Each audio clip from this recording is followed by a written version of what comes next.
బడిపోయే పోరగాళ్ళు కనుక ఏది తువ్వల మాట అనుకొని కీసులాడుకుంటారు చూడు, ఏది చాక్లెట్ కార్నో బిస్కెట్ కార్నో పంచాయతీ అయ్యి, లేకపోతే బల్పం గుంజుకున్నావానో, లేకపోతే పలక గుంజుకున్నావానో, లేకపోతే అంగి చింపినవానో ఈ పంచాయతీలు అయితే చూడు.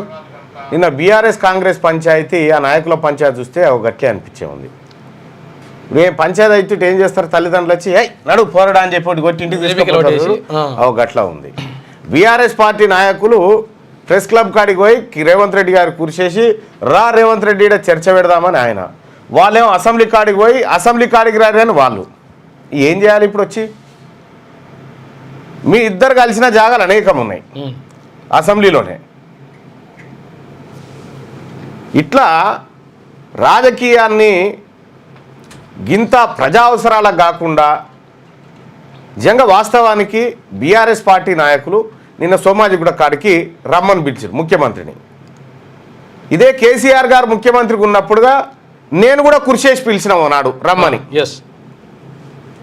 నేను కూడా ఒకసారి కుర్చేసి సీఎం గారికి ఆహ్వానం అని పెట్టిన. వచ్చిండా? ఆయన ఏడికి పోడు, ఈయన మాత్రం ఆడికి వాళ్ళ దగ్గర పోవాలా. అంటే మీరున్నప్పుడు ఒక తీరుగా, మీరు దిగిపోగానే ఇంకో తీరుగా వీళ్ళది. ఇక అటు కాంగ్రెస్ పార్టీ నాయకులు అసెంబ్లీకి రమ్మని అంటున్నారు. అసెంబ్లీకి రాకుండా ప్రతిపక్ష నాయకుడిగా ఉన్నటువంటి నాయకుడిని అసెంబ్లీకి రప్పించలేకపోవడం, అతనిపైన చర్యలు తీసుకోలేకపోవడం ఈ కాంగ్రెస్ పార్టీకే చెల్లింది. రేవంత్ రెడ్డి గారు పోయేమో ఢిల్లీలో ఉన్నాడు, ముఖ్యమంత్రి ఢిల్లీలో ఉన్నాడు, ప్రతిపక్ష నాయకుడు ఫామ్ హౌస్లో ఉన్నాడు. వీళ్ళిద్దరు పోరగాళ్ళు గీసులాడుకుంటా ఉన్నారు. ఇక్కడ కీసులాట. నువ్వెంత అంటే నువ్వెంత, మనం సెకండ్ బెంచ్ వాళ్ళం కొట్లాడుకోవాలి కానీ ఫస్ట్ బెంచ్ వాళ్ళని పిలుస్తావా అని చెప్పి జగ్గారెడ్డి గారు మిమ్మల్ని బెంచీలు వాళ్ళు పంచుకోను. ఈ బెంచీలు ఎక్కడికి మీకు? ఏం కథ? ప్రజలు దేని గురించి మాట్లాడుకుంటున్నారు? ప్రజల అవసరాలేంటి? దీని మీద సుదీర్ఘమైన చర్చ పెట్టుకోవాలి. కానీ ఈ దిక్కుమాలిన పంచాయతీలు పెట్టుకొని ఈ పత్రికలు కూడా ఈ పంచాయతీల మీద వార్తలు అవే. మీరు వార్తలేసుడు బంద్ చేస్తే ఈ పంచాయతీలే ఉండేవి, సగం అస్సలే ఉండేవి. అందుకోసమే ఈ పంచాయతీలలో పత్రికల పాత్ర కూడా ఉంటుంది. సరే, కేటీ రామారావు గారు సహజంగానే అధికార పక్షాన్ని గిల్లాలనుకుంటాడు, గిల్లుతూనే ఉంటాడు. ఆ పార్టీ లేకపోతే ఆ పార్టీ ఉనికిని కాపాడుకోవడం కోసం చేసే ప్రయత్నాల్లో భాగంగా వాళ్ళ పని వాళ్ళు చేస్తూ ఉంటారు. అధికార పార్టీ ఇప్పుడు మీ ఉచ్చులకు వాళ్ళు పోయిర్రా, వాళ్ళ ఉచ్చులకు మీరు పోయిర్రా? ఆయన ఆడికి రమ్మని పిలిస్తే నిజంగా కాంగ్రెస్ పార్టీ నాయకులు చేయాల్సిందేముండే చెప్పు? పిసిసి మహేష్ కుమార్ గౌడ్ గారు నిజంగా మీరు చేయాల్సి ఉంటే నిన్న లేని అవకాశం, మీకు అద్భుతమైన అవకాశం కేటీ రామారావు రూపంలో వచ్చింది. ఎస్, బీఆర్ఎస్ పార్టీ ఆరోపణలు చేస్తూ ఉంది కదా, కాంగ్రెస్ పార్టీ నాయకుడిగా పిసిసి చీఫ్గా నేను వస్తున్నా ఆడికి బరి అని చెప్పారంటే ఒక్కడు కూడా ఉండకపోవు, ఒక్కడు కూడా ఉండకపోవు, ఆడికేం వారిపోదురు. మీరు ఆ పని చేయలే, మిమ్మల్ని చేయలేదో నాకు తెలియదు. కానీ నీ జాగాలో నేనుంటే అదే పని చేస్తుంటే చర్చకు పోతుంటే మీ కాడ సబ్జెక్టు కేసీఆర్ చేసినటువంటి దుర్మార్గాల చిట్టాంతా మీ దగ్గర ఉండనే ఆ కాగితాలు పట్టుకొని పోయి ఆడికి రర్రా అని చెప్పినా అయిపో, లేకపోతే ఇంకా ఎవరైనా బుడబుడ పొరగాలు ఉన్నారు కదా వాళ్ళని తోలినా అయిపో, వాడికి ఉండకపోదు రాళ్ళాడ చర్చకు. మంచిగా మీరు నిజంగా బీఆర్ఎస్ పార్టీ వాళ్ళు, కాంగ్రెస్ పార్టీ వాళ్ళు, ఇక ఈ చిన్న వాళ్ళు కాదు. ఇప్పుడు కేటీ రామారావు సమాన స్థాయి ఉన్నటువంటి వ్యక్తి అవతల బీఆర్ఎస్ పార్టీలో ఎవరైనా ఉంటే చెప్పురు నాయన, ప్రజలందరూ చూడని, మేము కుర్చీలు వేస్తాం, కూర్చోరి ఏం మాట్లాడతారో మాట్లాడరు. మీరు పిలిస్తే వాళ్ళు రారా, వాళ్ళు పిలిస్తే మీరు పోరా. ఈ ఉత్తుత్త డైలాగులు ఎందుకు ఇద్దరికి? ఇది చూడాలిగా జనం అంతా చూసి ఆహో ఓహో పారిపోయారు అని అనుకోవాలి. మీరు జనం సమస్యలను పక్కదారి పట్టించి పారిపోతున్నారు. మీరు ఇద్దరు కలిసి, ఒక్కరని కాదు, ఇద్దరు కలిసి పారిపోతూ ఉన్నారు. ఇంకా ఇదొక అంశం. సరే, రాజకీయాలు అన్నప్పుడు గట్లే ఉంటే దాంట్లో ఇంకా ఇన్డెప్త్గా పోయి చూడాల్సినటువంటి అవసరం కూడా లేదు, అంతకంటే ఎక్కువ ఊహించడానికి కూడా ఏం లేదు. ఇక తెలంగాణ రాష్ట్రంలో యూరియా కొరత ఉంది. యూరియా సకాలంలో పంపించాలని ముఖ్యమంత్రి రేవంత్ రెడ్డి గారు ఆయన కేంద్ర మంత్రులను కలుస్తూ ఉన్నాడు, అక్కడ నాయకులను కలుస్తూ ఉన్నాడు. అసలు ఆయన ఢిల్లీ పర్యటన అంశం ఈ ఎరువుల పంచాయతీనా ఇంకొకట కొంత ఇన్డెప్త్గా ఆలోచించాల్సినటువంటి అవసరం ఉంది. ఇక్కడ పక్క రాష్ట్రం కర్ణాటకలో సిద్ధరామయ్య గారు అంటే 5 ఏళ్ల పదవి కాలం ఉంటే 2.5 ఏళ్ళు సిద్ధరామయ్య గారికి 2.5 ఏళ్ళు డీకే శివకుమార్కి అనేటువంటి అగ్రిమెంట్ ఏదో జరిగినట్టుంది గతంలో. సిద్ధరామయ్య గారు 2.5 ఏళ్ళు గడిచిపోతూ ఉన్నాయి. ఇప్పుడు డీకే శివకుమార్ గారిని ముఖ్యమంత్రిని చేయాలి అనేటువంటి ఒక చర్చ శివకుమార్ వర్గం నుంచి వస్తూ ఉంది. సిద్ధరామయ్య 5 ఏళ్ల పాటు నేనే ఉంటా ఇక్కడ అని చెప్పి ఆయన చెప్పడం జరుగుతూ ఉంది. ఈ పంచాయతీ అటు కేంద్రం దగ్గర చేరింది. సో ముఖ్యమంత్రుల మార్పు అనేటువంటి ప్రభావం తెలంగాణ మీద కూడా ఏమైనా పడే అవకాశం ఉందా, పడితే ఎలాంటి జాగ్రత్తలు తీసుకోవాలి, ఇవన్నీ ఈ నాయకుల కంటే ఎక్కువ ముఖ్యమంత్రి రేవంత్ రెడ్డి గారికి బాగా తెలుసు. అంటే ఎట్లాంటి చర్యలు తీసుకోవాలి, ఎక్కడెక్కడ గండ్లు పడ్డాయి, ఎక్కడెక్కడ ఎట్లా కూడుకుంటూ రావాలనేటువంటిది ఆయనకు తెలుసు. ఇక రెండోది నామినేటెడ్ పదవుల భర్తీ కార్యక్రమం ఉంది. నామినేటెడ్ పదవుల భర్తీ కార్యక్రమం తర్వాత ముఖ్యమంత్రి గారు ఆయన ప్రభావాన్ని చూపించాలని సహజంగానే అనుకుంటాడు. మల్లికార్జున ఖర్గే గారు కూడా ఇదే మాట చెప్పి నామినేషన్ పోస్టుల భర్తీకి సంబంధించి నెలాఖరులోప పూర్తయిపోవాలని చెప్పి చెప్తా ఉన్నాడు. సో వీటితో పాటు సో అక్కడ రాహుల్ గాంధీ గారి అపాయింట్మెంట్ దొరుకుతుందా ముఖ్యమంత్రి గారికి, ఎందుకంటే గడిచిన 6 సార్లు గతంలో మొన్నటి నుంచి ఒక 5-6 సార్లు పోయినటువంటి సందర్భంలో రాహుల్ గాంధీ గారు రేవంత్ రెడ్డి గారిని కలవకపోవడం అది కొంత చర్చకు దారిచ్చింది.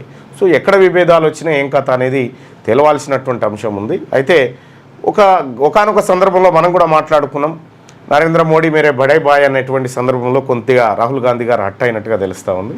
సో మరి అదేనా ఈ పూడికతీతలు జరిగినాయి, మరి వాటిని కూడుకునే కార్యక్రమం ఏమైనా ఉందా తెలియదు. కానీ ముఖ్యమంత్రి గారు అయితే నిన్న ఇవాళ 2 రోజుల పాటు ఢిల్లీలోనే ఉన్నారు. అంటే మొన్న వచ్చిండు నిన్న కూడా ఉండు ఢిల్లీలోనే, ఆ కార్యక్రమాల్లో ఆయన బిజీగా ఉన్నాడు.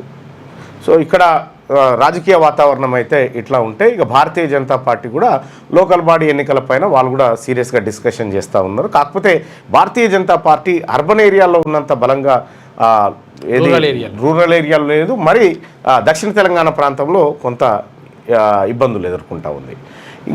ఇంకొక అంశం ఏంటంటే ఆపరేషన్ కగారు మళ్ళీ 25,000 మంది సైన్యాన్ని గుట్టల మీదకి దించిరట. 25,000 మంది సైన్యాన్ని దించి అగ్రనేతలు టార్గెట్గా వడపోత పోస్తా ఉన్నారట. బస్తర్ ఐజీ హెచ్చరించిండు, మీ లొకేషన్ మాకు తెలుసు, లొంగిపోండి లేదంటే మీకు మరణమే అనేటువంటి మాట ఆయన చెప్పడం జరిగింది. అక్కడ ఉన్నటువంటి అగ్రనేతల టార్గెట్గా పోలీసులు కూంబింగ్ స్టార్ట్ చేసినారు.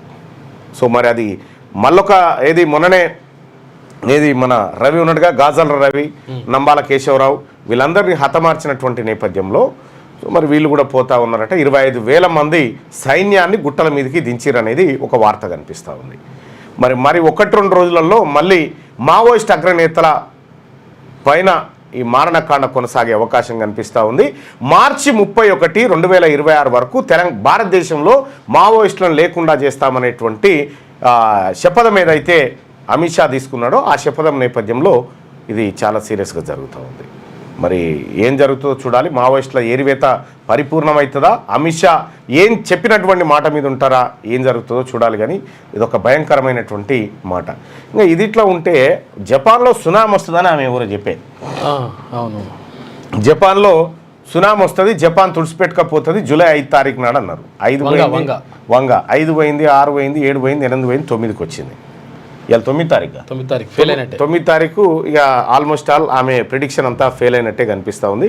చాలా మీడియా సంస్థలు ఆ రోజు ఇంక్లూడింగ్ క్యూ న్యూస్ కూడా ఆ అంశాన్ని కొద్దిగా తెర మీదకి తీసుకురావడం జరిగింది. గతంలో ఆమె చెప్పినవి కరెక్ట్ అయినాయి, ఈసారి కాకపోవచ్చు అనేటువంటి చర్చ కూడా జరిగింది, అన్నట్టుగానే కాలేదు. ఇక ఇదొక అంశం మనకు స్పష్టంగా కనిపిస్తూ ఉంది. అయితే రేపు నేను మన జైరాబాద్ నియోజకవర్గం పోయేది ఉండే, కానీ కొన్ని అనివార్య కారణాల వల్ల దాన్ని 12 తారీఖు పోస్ట్ పోన్ చేయడం జరిగింది. జైరాబాద్లో ఇవాళ చాలామందిని కలిసేది ఉండే, అది రేపు చాలామందిని కలిసేది ఉండే, చాలామంది ప్రజలతోని భేటీ అయ్యేది ఉండే, దాన్ని 12 తారీఖు పోస్ట్ పోన్ చేయడం జరిగింది. కొన్ని వ్యక్తిగత కారణాల కారణంగా పోస్ట్ పోన్ చేయడం జరిగింది. 12 తారీఖు రోజు జైరాబాద్కు వస్తాం. రైట్గా మార్నింగ్ న్యూస్లోకి వెళ్దాం. మార్నింగ్ న్యూస్లో ఉన్నటువంటి ప్రధానమైనటువంటి వార్తలు అంశాలను ఒకసారి చూస్తే ఈనాడు దినపత్రిక అయితే ఇంకొకటి చెప్పాలా మీకు, మళ్ళీ ఈ ఈడబ్ల్యూఎస్ బుక్ ఏది అని అంటే ఇగో అమెజాన్లో ఉంది. అమెజాన్లో ఈ బుక్ మనకు అందుబాటులో ఉంది, ఈడబ్ల్యూఎస్ బుక్. ఈడబ్ల్యూఎస్ కానీ తర్వాత ఈ మండలిలో తీర్మానం ప్రసంగం ఇక్కడ చూడొచ్చు. అమెజాన్లో ఉంది. EWS reservation impact on BCs a critical analysis book by Teenmar Mallanna MLC అని చెప్పి ఇక్కడ మనకు అందుబాటులో ఉంది. ఈ బుక్కు సంబంధించినటువంటి డీటెయిల్స్ అన్నీ ఇక్కడ ఉన్నాయి. ఈ బుక్ కావాలనుకునేటువంటి వాళ్ళు మీరు ఈడబ్ల్యూఎస్లో జరిగినటువంటి మోసం ఏందనేది దీంట్లో స్పష్టంగా కనిపిస్తుంది. బీసీలకు పెనుముప్పు ఈడబ్ల్యూఎస్ రిజర్వేషన్ అనేటువంటిది మనకు అమెజాన్లో అందుబాటులో ఉంది. బుక్ చేసుకుంటే ఇంటికి వస్తుంది. 80 పేజీలు ఉంటుంది. ఇది కావాల్సిన వాళ్ళు ఇక్కడ నుంచి తీసుకోండి. ఎందుకంటే మేము ఇప్పుడు లైబ్రరీలకు ఇక్కడ పంపుతా ఉన్నాం, కానీ ఇక్కడ మీకు ఈ ప్లాట్ఫామ్ మీద చాలా మందికి కావాలి కాబట్టి అది పంపిస్తా ఉన్నాం. అమెజాన్లో అందుబాటులో ఉంది. అలాగే నా 1 year స్పీచ్ కూడా ఇవాళ రేపట్లో అందుబాటులోకి మండలిలో స్పీచ్ కూడా అందుబాటులోకి తీసుకొస్తాం. రైట్గా ఈనాడు దినపత్రికలో ఉన్నటువంటి వార్తలు చూస్తే ప్రతి భూ సమస్యకు పరిష్కారం, కోర్టు ఉత్తర్వుల అనంతరమే ఆన్లైన్లోని సాదా బైనామాలపై చర్యలు, జీవోలు 58, 59 కింద అందిన దరఖాస్తులపై ముందుకెళ్లేందుకు కమిటీ ఏర్పాటు, త్వరలో భూ ఆక్రమణలపై ఫోరెన్సిక్ ఆడిట్, ఓ సంస్థతో 10 రోజుల్లో MOU కుదుర్చుకోబోతున్నట్టుగా రెవెన్యూ శాఖ మంత్రి పొంగులేటి శ్రీనివాసరెడ్డి చెప్పిండు. రాష్ట్రంలో రైతులు ఎదుర్కొంటున్న ప్రతి భూ సమస్యకు పరిష్కారం చూపుతామని రెవెన్యూ శాఖ మంత్రి పొంగులేటి శ్రీనివాసరెడ్డి అన్నారు. సంపూర్ణ హక్కులు కల్పించే వరకు ప్రజాప్రభుత్వం అండగా ఉంటుందని స్పష్టం చేశారు. భూభారతి అమల్లో భాగంగా 3 విడతలుగా చేపట్టిన రెవెన్యూ సదస్సులు రైతులకు ఎంతగానో ఉపయోగపడ్డాయన్నారు. సదస్సుల అనంతరం క్షేత్రస్థాయిలో చేపడుతున్న చర్యలు, దీర్ఘకాలంగా పెండింగ్ లో ఉన్న సమస్యలను పరిష్కరించేందుకు అనుసరిస్తున్న విధానం తదితర అంశాలపై మంగళవారం ఈనాడుకి ఇచ్చిన ఇంటర్వ్యూలో ఆయన స్పష్టత ఇచ్చారు. ఈనాడు ఇంటర్వ్యూలో రెవెన్యూ శాఖ మంత్రి పొంగులేటి శ్రీనివాసరెడ్డి ఏం చెప్పిందంటే, అసైన్డ్ భూములపై ఎలా ముందుకెళ్తారనే ప్రశ్నకు రాష్ట్రంలో అసైన్డ్ భూముల సమస్య చాలా తీవ్రంగా ఉంది. కాంగ్రెస్ ప్రభుత్వాల హయాంలో నియోజకవర్గ స్థాయిలోనే సమస్యల పరిష్కారానికి అసైన్డ్ కమిటీలు ఉండేవి. గత ప్రభుత్వం వాటిని కోల్డ్ స్టోరేజ్లో పెట్టింది. ఈ కమిటీల పునరుద్ధరణకు విధి విధానాల ఖరారులపై మంత్రివర్గంలో చర్చించి నిర్ణయం తీసుకుంటామని చెప్పి నిన్న పొంగులేటి శ్రీనివాసరెడ్డి గారు చెప్పడం జరిగింది. అయితే మంత్రి పొంగులేటి శ్రీనివాసరెడ్డి గారు ఈ ప్రభుత్వంలో మీరేదో భూభారతి అవన్నీ తీసుకొస్తా ఉన్నారు, కానీ రేపు మాత్రం ఖచ్చితంగా ల్యాండ్ సీలింగ్ యాక్ట్ తీసుకొస్తాం.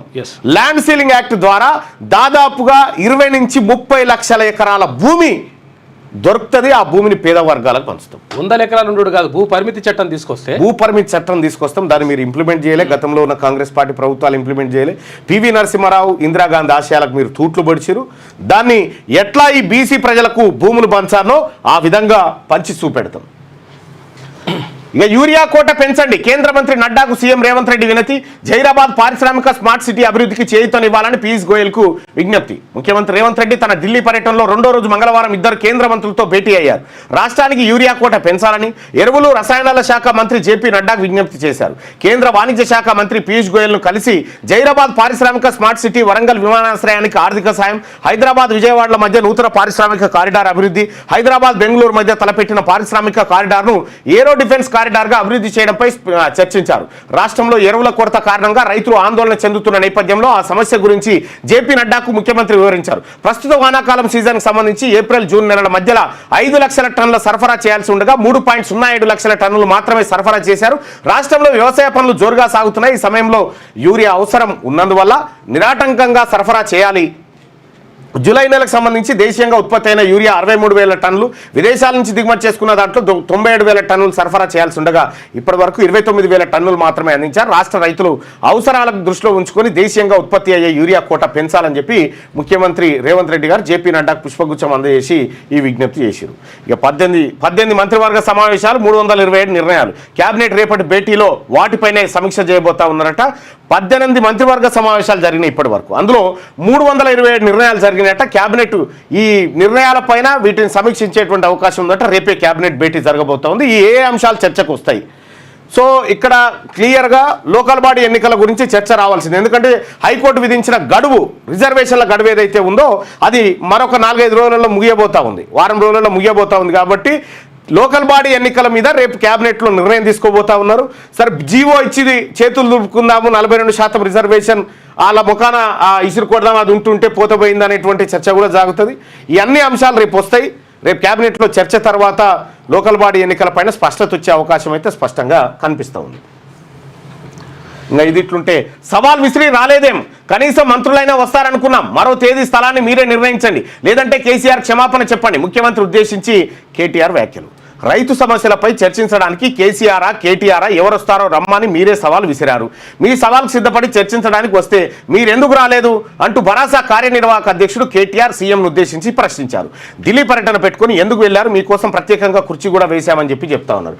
ఆయన ఢిల్లీలో ఉండడానికి ఎరికే, రాలేడని ఎరికే, కుర్చీ వేసి ఆయన ఢిల్లీ పోయిన సంగతి మీకు తెలియదు. మీ నాయన ఈడున్నప్పుడే కృషి చేసిన మీరు, మీ నాయన ఈడున్నప్పుడే హైదరాబాద్ ఉన్నప్పుడే కృషి చేస్తే రాలే. సరే, ఇది ఇట్లుంటే సోమాజిగూడ ప్రెస్ క్లబ్లో ఏదో జర హంగామా చేసి వెళ్ళిపోయారు. సరే, ఇక సీఎం రమ్మన్నది కేసీఆర్ని, రావాల్సింది అసెంబ్లీకి. ఓర్వలేకనే ప్రభుత్వంపై అవాకులు చెవాకులు, కేటీఆర్పై ఉప ముఖ్యమంత్రి బట్టి ధ్వజం.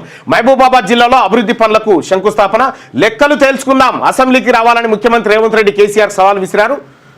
సవాల్ అసెంబ్లీకి రావాలని, సవాలు స్వీకరించాల్సిన పెద్ద మనిషి శాసనసభకు రాకుండా చేస్తూ వేరొకరు ప్రెస్ క్లబ్కు వెళ్ళి అవాకులు చవాకులు పేలుతున్నారని ఉప ముఖ్యమంత్రి మల్లు భట్టి విక్రమార్క పరోక్షంగా కేటీఆర్ పై మండిపడ్డారు. వీళ్ళు రమ్మన్నదేమో అసెంబ్లీకి, ముఖ్యమంత్రిని పదే పదే అసెంబ్లీకి రావాలని పిలుస్తూనే ఉన్నారు. ఎవరు? ముఖ్యమంత్రి ప్రతిపక్ష నాయకుడిని. స్పీకర్ కూడా లేఖ రాసిండు, దయచేసి అసెంబ్లీకి రమ్మని. రాలే. ఆయన అసెంబ్లీకి రాడు, ఈ పొరగాలను దోలుతాడు, వీళ్ళు కియా లొల్లి పెడతారు, అవతల. మోడీకి బ్రెజిల్ అత్యున్నత పురస్కారం. ఈ పురస్కారాలు ఏంది? ఈ పురస్కారాలు, ఈ కథ, ఈ ఇంకేమైనా పని ఉన్నదా? ఓన్లీ పురస్కారాల మీదనే ఉన్నాడా సార్? ఏం అవార్డులన్నా గీతిరుగనా ఏమో ఉండే, రోజొకటి వస్తుంది. రోజొకటి కాదు, ఏ దేశం పోతే ఆ దేశం ఇస్తుంది.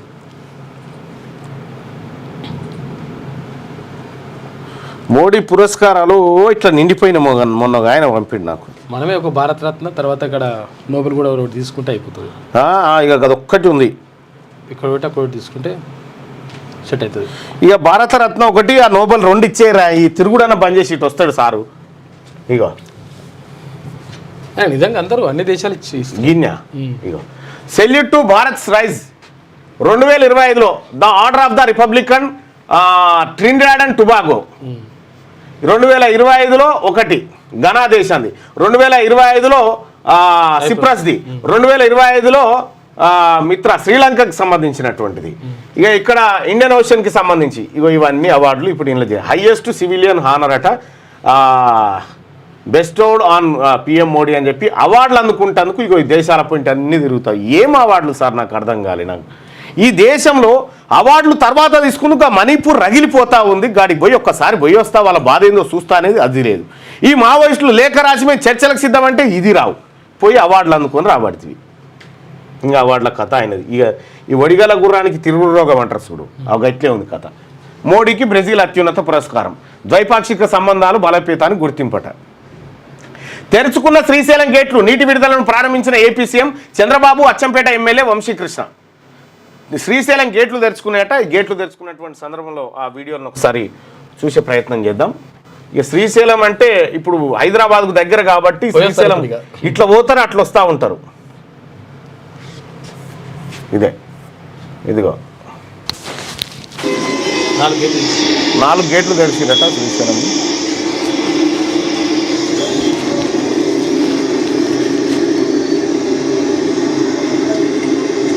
నిన్న మధ్యాహ్నం 2 గంటల విజువల్ ఇవి. 4 గేట్లు, డ్రోన్ విజువల్స్ కూడా ఉన్నాయి, పైనుంచి తీసినాయి. శ్రీశైలం డ్యామ్ గేమ్ ఓపెన్ సందర్భంగా ఇది డ్రోన్ విజువల్స్. గేట్స్ ఓపెన్ చేస్తూ ఉన్నట్టున్నారు. ఇక్కడ ఒకసారి చూద్దాం. లాంగ్ షాట్స్ ఉంటాయి అంతా.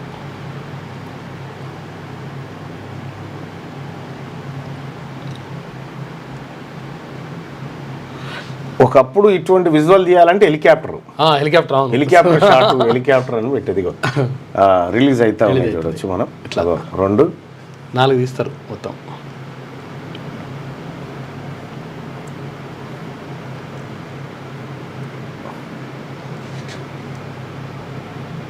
డ్రోన్లు వచ్చిన తర్వాత అల్కగా అయిపోయింది.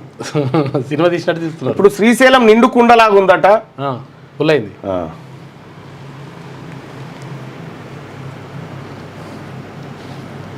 కానీ శ్రీశైలం గేట్లు మరో 5 ఏళ్లలో ఖచ్చితంగా మారవాల్సిందేనట.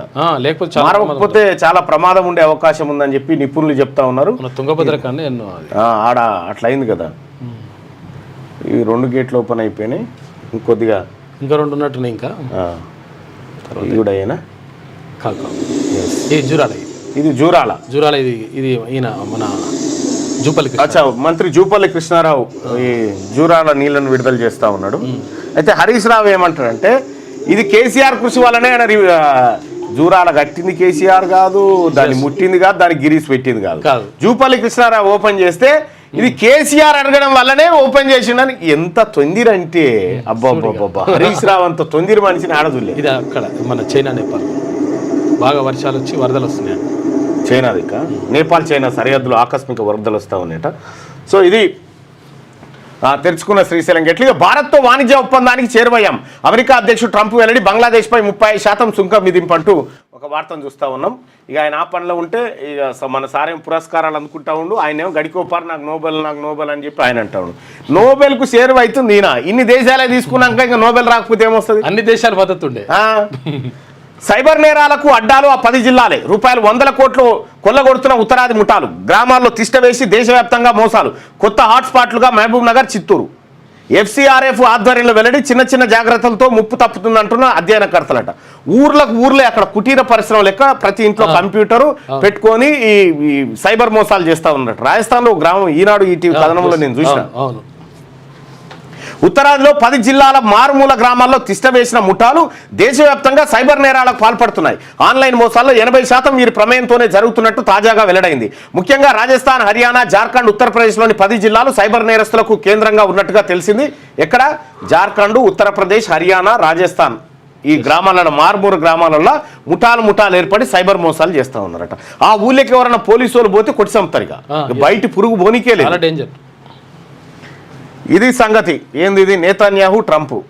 నోబెల్ శాంతి పురస్కారానికి ట్రంప్ పేరును ప్రతిపాదించిన నేతన్యాహు అట. రక్తంతో రాసినట ఆయన పేరు ఇవ్వాలి. ఇజ్రాయెల్ నుంచి ఇలా మళ్ళా పావురాన్ని ఒడిచి పావురం రక్తం తీసి ఆ రక్తంతో ఈయనకు నోబెల్ ప్రైజ్ ఇవ్వాలని చెప్పిండు. శాంతి బహుమతి మళ్ళీ శాంతి ప్రపంచ శాంతి వెలుగు. ఊరును కాపాడిన కుక్క. హిమాచల్లోని సియాతి గ్రామాన్ని అర్ధరాత్రి ముంచెత్తిన వరద ముప్పు నుంచి యజమానితో పాటు 67 మందిని కాపాడిన పెంపుడు కుక్క. దీన్ని దండం పెట్టాలి. మా ప్రధానమంత్రి చేయలేని పని చేసినావు తల్లి. కుండపోత వర్షాలతో హిమాచల్ ప్రదేశ్లోని ఓ గ్రామాన్ని ఆకస్మిక వరదలు ముంచెత్తాయి. అర్ధరాత్రి వరద వచ్చిపడడంతో పాటు కొండ చర్యలు విరిగిపడడంతో గ్రామంలోని ఇండ్లన్నీ నేలమట్టమయ్యాయి. ఊరు మొత్తానికి 4-5 ఇండ్లు మాత్రమే మిగిలాయి. ఈ స్థాయిలో విధ్వంసం జరిగినా కూడా గ్రామంలోని 67 మంది ప్రాణాలతో బయటపడ్డారు. దానికి కారణం గ్రామానికి చెందిన ఓ వ్యక్తి పెంపుడు శునకమే. వరద ముంచెత్తడానికి కాసేపటి ముందు తన అరుపులతో యజమాన్ని అప్రమత్తం చేసింది. ఒకసారి 9వ పేజీకి చూద్దాం. దీంతో యజమాని కుటుంబంతో పాటు ఊరోళ్ళు కూడా సురక్షిత ప్రాంతానికి తరలి వెళ్లి ప్రాణాలు దక్కించుకున్నారు. హిమాచల్ ప్రదేశ్లోని మండి జిల్లా సియాతి గ్రామంలో గత నెల 30న చోటు చేసుకుంది ఈ ఘటన. ఏం జరిగింది ఆ రోజు అంటే కుక్కదుడు ఎంత అర్ధరాత్రి 12-1 గంటకు జూన్ 30 అర్ధరాత్రి 12 గంటల నుంచి 1 గంట మధ్య తమ పెంపుడు శునకం అదే పనిగా మరుగుతుండడంతో నిద్ర లేచానని సియాతి గ్రామస్తుడు నరేంద్ర తెలిపారు. 2వ అంతస్తులో ఉన్న కుక్క దగ్గరికి వెళ్ళగా అప్పటికే గోడకు భారీ పగుళ్లు ఏర్పడి వరద నీరు లోపలికి రావడం కనిపించిందన్నారు. దీంతో వెంటనే కుక్కను తీసుకొని మిగతా కుటుంబ సభ్యులతో పాటు బయటకు వెళ్లిపోయారని చెప్పాడు. ఓవైపు కుండపోత వర్షం కురుస్తుండడంతో గ్రామంలోని మిగతా వాళ్ళు నిద్రలేపినట్లు నరేంద్ర వివరించాడు. ఆ తర్వాత అందరూ కలిసి కుక్క ఆ పక్క గ్రామంలో అధికారులు ఏర్పాటు చేసిన క్యాంపుకు వెళ్లిపోయామని తెలిపాడు. ఆ తర్వాత కాసేపటికే ఊరును వరద ముంచెత్తిందని, కళ్ళ ముందే ఇండ్లన్నీ కూలిపోయాయని వివరించాడు. అర్ధరాత్రి పూట తన కుక్క అరవకపోయింటే తామంతా నిద్రలోనే చనిపోయే వాళ్ళమని చెప్పుకొచ్చాడు. వరదలు కొండ చర్యలు విరిగిపడడంతో గ్రామం మొత్తం శిథిలాల దిబ్బగా మారిందని, ఇప్పుడు 4-5 ఇండ్లు మాత్రమే మిగిలాయని ఆవేదన వ్యక్తం చేశాడు. అర్ధరాత్రి ప్రాణాలు కాపాడుకోవడానికి పరుగులు పెట్టడంతో ఎక్కడి వస్తువులు అక్కడే వదిలేశామని చెప్పాడు. ప్రస్తుతం తామంతా కట్టుబట్టలతో మిగిలామని నరేంద్ర వివరించాడు. కాగా సియాతి గ్రామస్తులకు తక్షణ సాయం కింద కుటుంబానికి 10,000 చొప్పున ఆర్థిక సాయం అందించామని, గ్రామస్తులందరికీ షెల్టర్ ఏర్పాటు చేశామని ప్రభుత్వ వర్గాలు తెలిపాయి. అయ్యా నరేంద్ర మోడీ గారు అవార్డులు తర్వాత తీసుకుంది. గిట్రా ముందుగాల చచ్చిపోతూ ఊర్ల కూర్లు పోతున్నాయి. ఇక్కడ ఈ అవార్డులు తీసుకుందు. కానీ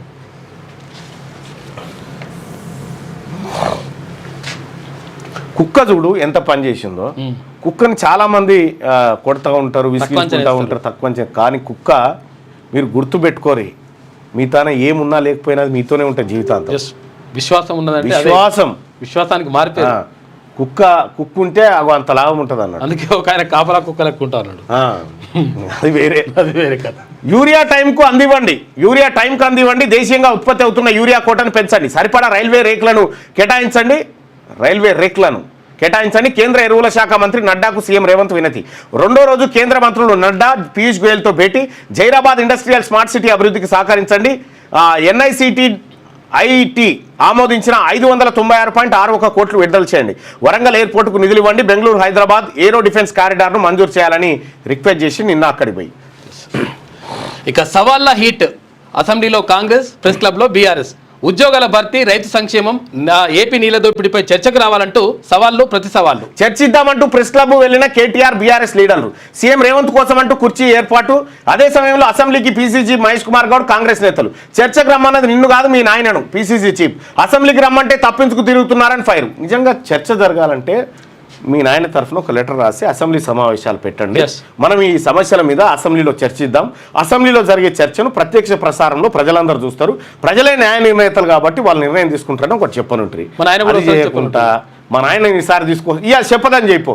మా నాయనని ఈసారి ఎట్టి పరిస్థితుల్లో అసెంబ్లీ సమావేశాలకు పట్టుకొస్తానని చెప్పదని చెప్పి. రాకపోతే ఏది మేము సరిపోతాం వాళ్ళకి ఈ డైలాగులు కాకుండా ప్రతిపక్ష హోదా ఆయనకు ఉంది కాబట్టి ఆయన రావడం సమాజం. ప్రతిపక్ష హోదా మీరు తీసుకోరి. మరి ఇప్పుడు అసెంబ్లీకి రమ్మంటే తప్పించుగా తిరుగుతున్నారని ఫైర్ అట. ఇక నిన్న వీళ్ళిద్దరు మహేష్ కుమార్ గౌడ్ గారు, మీ స్థాయి కాదు, మీరు అనవసరంగా ఈ వాళ్ళని పెద్దోళ్ళని చేస్తా ఉన్నారు. మీ స్థాయి కాదు, మీరు పీసీసీ చీఫ్, మీరు ఆయన వర్కింగ్ ప్రెసిడెంట్ స్థాయి ఉన్న వాళ్ళు ఉన్నారు కదా, వాళ్ళతో మాట్లాడిస్తే ఉంటారు కదా, వాళ్ళు పంపిస్తే అయిపోతుండే. కేటీఆర్ దురహంకారం తగ్గించుకో, నీలాగా నాకు ధన కులబలం లేదు. మంత్రి సీతక్క, నియోజకవర్గ ప్రజల అండ మాత్రమే ఉన్నది. నువ్వు మనిషివే అయితే ములుగులో ఏం జరిగిందో తెలుసుకొని మాట్లాడు. ట్విట్టర్లో అబద్ధాలు ఆడుడు బంద్ చేయి. ఓ ఆదివాసీ మంత్రి అయ్యిందని జీర్ణించుకోలేకపోతున్నావా? అభివృద్ధిని చూసి ఓర్వలేక మిడతల దండ్లా వచ్చి డ్రామాలు చేస్తారని ఫైరు.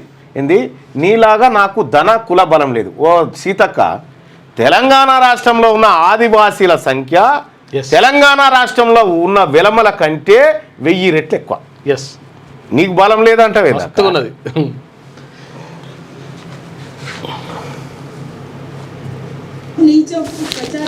ఏం సాధిస్తావు?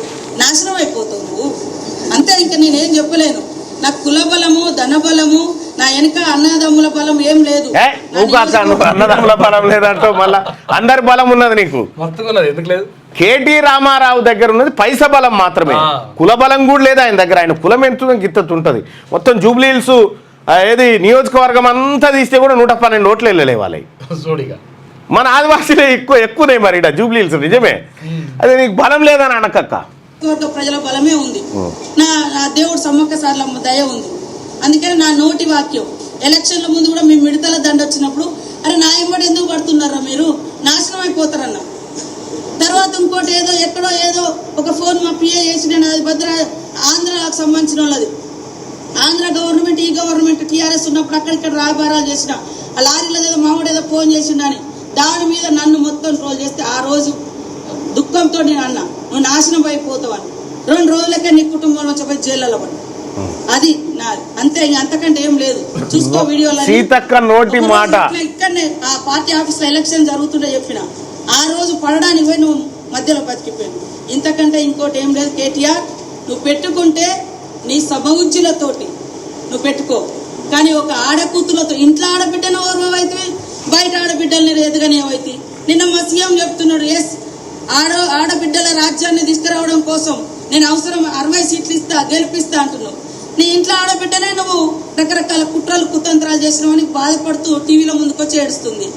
నా కన్నీళ్ళతోటి నువ్వేం బాగుపడతావురా? నువ్వేం బాగుపడవు, నాశనం అయిపోతావు. సీతక్క నాలుక మీద మచ్చలు ఉన్నాయా? నాకు అదే డౌట్ వస్తుంది. నిజంగా నాలుక మీద మచ్చలు ఉంటే వాక్కు కరెక్ట్ అవుతుంది అంటారు. మరి అట్లా నల్ల మచ్చలు ఉంటాయి కొన్ని, అవి ఉంటే ఏదంటే అది అవుతుందట. అక్కకున్నట్టు నాకు తెలుసు. కానీ సీతక్క ఏది నువ్వు నాశనం అయిపోతావురా అని చెప్పానంటూ ఉంది కేటీ రామారావుని. మరి సీతక్కకు అంత కోపం ఎందుకు తెప్పించిండు అంటే అదే చిల్లర బ్యాచ్ ఉంటుంది కదా, అదే ఇక సోషల్ మీడియాలో బ్యాచ్ అంతా ట్రోల్ చేస్తూ ఉంటే సీతక్క చెప్తుంది, నీ ఇంటి ఆడబిడ్డనే నువ్వు ఓర్వవు, బయటింటి ఆడబిడ్డలను ఓర్వవు, నువ్వేం మనిషివి రా, నువ్వు నాశనం అయిపోతావు అని చెప్పి సీతక్క తిడుతూ ఉంది. సీతక్క ఆవేదనలో అర్థం ఉండొచ్చు, కానీ ఇక ఆ మాటలు ఎందుకక్క కానీ సరే ఎవడు ఎట్లా పోయేటోడు అట్లా పోతుంటాడు కానీ నువ్వు ఇక్కడ బలహీనంగా మాట్లాడకూడదు. తెలంగాణ రాష్ట్రంలో నాకు కులబలం లేదంటున్నావు, ధనబలం లేదు, ఓకే, కులబలం లేదంటు. కులబలం కేసీఆర్ కుటుంబం వెలమూల కంటే మీ బలం ఎక్కువ, మీ బలం చాలా ఎక్కువ. ఆ కాంతం చాలా తక్కువది. వాళ్ళు కొద్ది మందే సీతక్క, మీకు అర్థమైతలేదు, కొద్ది మందే. మీ విషయం ఏంటంటే వాళ్ళకు నువ్వు భయపడ్డట్టుకుంటావు చూడు, నిన్ను భయపెడతావు. అవసరం లేదు. ఎట్లుండాలి, సింహం లెక్క ఉండాలి. గతంలో ఆయన మంత్రి చేసిన మీరు మంత్రి పదవి, ప్రతిపక్ష నేత హోదా తెచ్చుకో, చర్చకు సిద్ధమని చెప్పి మంత్రి పొన్నం ప్రభాకర్ అసలు మనిషిని దోలు. కేటీఆర్ చిల్లర వేశారు మానుకో, ఎమ్మెల్సీ అద్దెకి దయాకర్ ఈయనందోలు. సెకండ్ బెంచ్ లీడర్ మనం తెలుసుకున్నామని జగ్గారెడ్డి. సెకండ్ బెంచ్ లీడర్ ఇప్పుడు ఆ బెంచ్ కూడా లేదు కానీ జగ్గారెడ్డి అన్న కూడా. ఇండియాతో ట్రేడ్ డీల్కు చేరువయ్యామని అమెరికా ప్రెసిడెంట్ డొనాల్డ్ ట్రంప్ ప్రకటించారు. చైనా, యూకేతో ఇప్పటికే ఒప్పందాలు కుదుర్చుకున్నామని చెప్పారు. డీల్ కుదుర్చుకోని దేశాలకు లేఖలు పంపినామని చెప్పిండట. భద్రాచలం ఈవోపై దాడి, భద్రాద్రి రాములోరి భూముల కబ్జాను అడ్డుకునేందుకు వెళ్లిన ఆలయ ఈవో రమాదేవిపై ఏపీలోని పురుషోత్తమపట్నం గ్రామస్తులు దాడి చేశారు. ఆలయ సిబ్బంది, ఉద్యోగులు, ఎస్పీఎఫ్ జవాన్లను అడ్డుకున్నారు. అందరినీ చుట్టుముట్టి ఘర్షణ దిగారు. ఒకరినొకరు తోసుకోవడంతో అక్కడ పరిస్థితి ఉద్రిక్తంగా మారిందట. టెంపుల్ భూములు ఆక్రమించుకుంటారు. పక్కనే ఉంటుంది ఆ పురుషోత్తమపట్నం. అవును, అది ఏపీలో పోతుంది. ఎప్పుడు పరిశానం. ఏపీ, ఛత్తీస్గఢ్, తెలంగాణ 3 బార్డర్లు ఉంటాయి. ఇక జాబ్స్ లో మహిళలకు 35% రిజర్వేషన్లు. అన్ని ప్రభుత్వ ఉద్యోగాల్లో మహిళలకు 35% రిజర్వేషన్ కల్పిస్తున్నట్లు బీహార్ సీఎం నితీష్ కుమార్ ప్రకటించారు. ఈ మేరకు కేబినెట్ కూడా ఆమోదం తెలిపినట్లు వివరించారు. మహిళా సాధికారత, రాష్ట్ర పరిపాలనలో వారి ప్రాధాన్యత పెంచుతామని నితీష్ కుమార్ చెప్పిండు. ఇక కల్తీ కళ్ళు తాగి 15 మందికి అస్వస్థత. హైదరాబాద్ కూకట్పల్లిలో ఘటన. ఆసుపత్రికి బాధితుల తరలింపు. కళ్ళు అమ్మిన 3 దుకాణాలు సీజ్ చేసినాడు. కల్తీ కళ్ళు వల్ల అది ఏమేమో అడమైంది. నాకు తెలియదు యాక్చువల్గా మందులు గమ్లా అయినా నీకు తెలియదు. మందులు తెలియదు మనకు. మనకు అసలు యాక్చువల్గా మందులు వేసిన నిజంగా వారి తొక్కి నార తీయాలి యాక్చువల్. ఎందుకంటే అది ప్రజల ప్రాణాలతో ఆడుకునే హక్కు ఎవరికి కూడా లేదు. కావాలంటే నిజంగా చెట్టు నుంచి వచ్చినటువంటి కళ్ళు మంచిదని చెప్పేసి అంటారు. ఆరోగ్యానికి కూడా మంచిది అంటారు. తర్వాత రకరకాలుగా ఉపయోగపడుతుంది అంటారు. కాబట్టి ఇటువంటి మాత్రం తొక్కాలి 100%. ఇది పొరపాటు. ఇది కల్తీ కళ్ళు అవి ఏంటి వేస్తారంట రకరకాలుగా ఏమో అంటారు. నాకు కూడా ఐడియా లేదు. డైజోఫామా ఏదేదో వేస్తారంట. శ్రీశైలం 4 గేట్లు ఓపెన్. శ్రీశైలం ప్రాజెక్టు గేట్లు మంగళవారం తెరుచుకున్నాయి.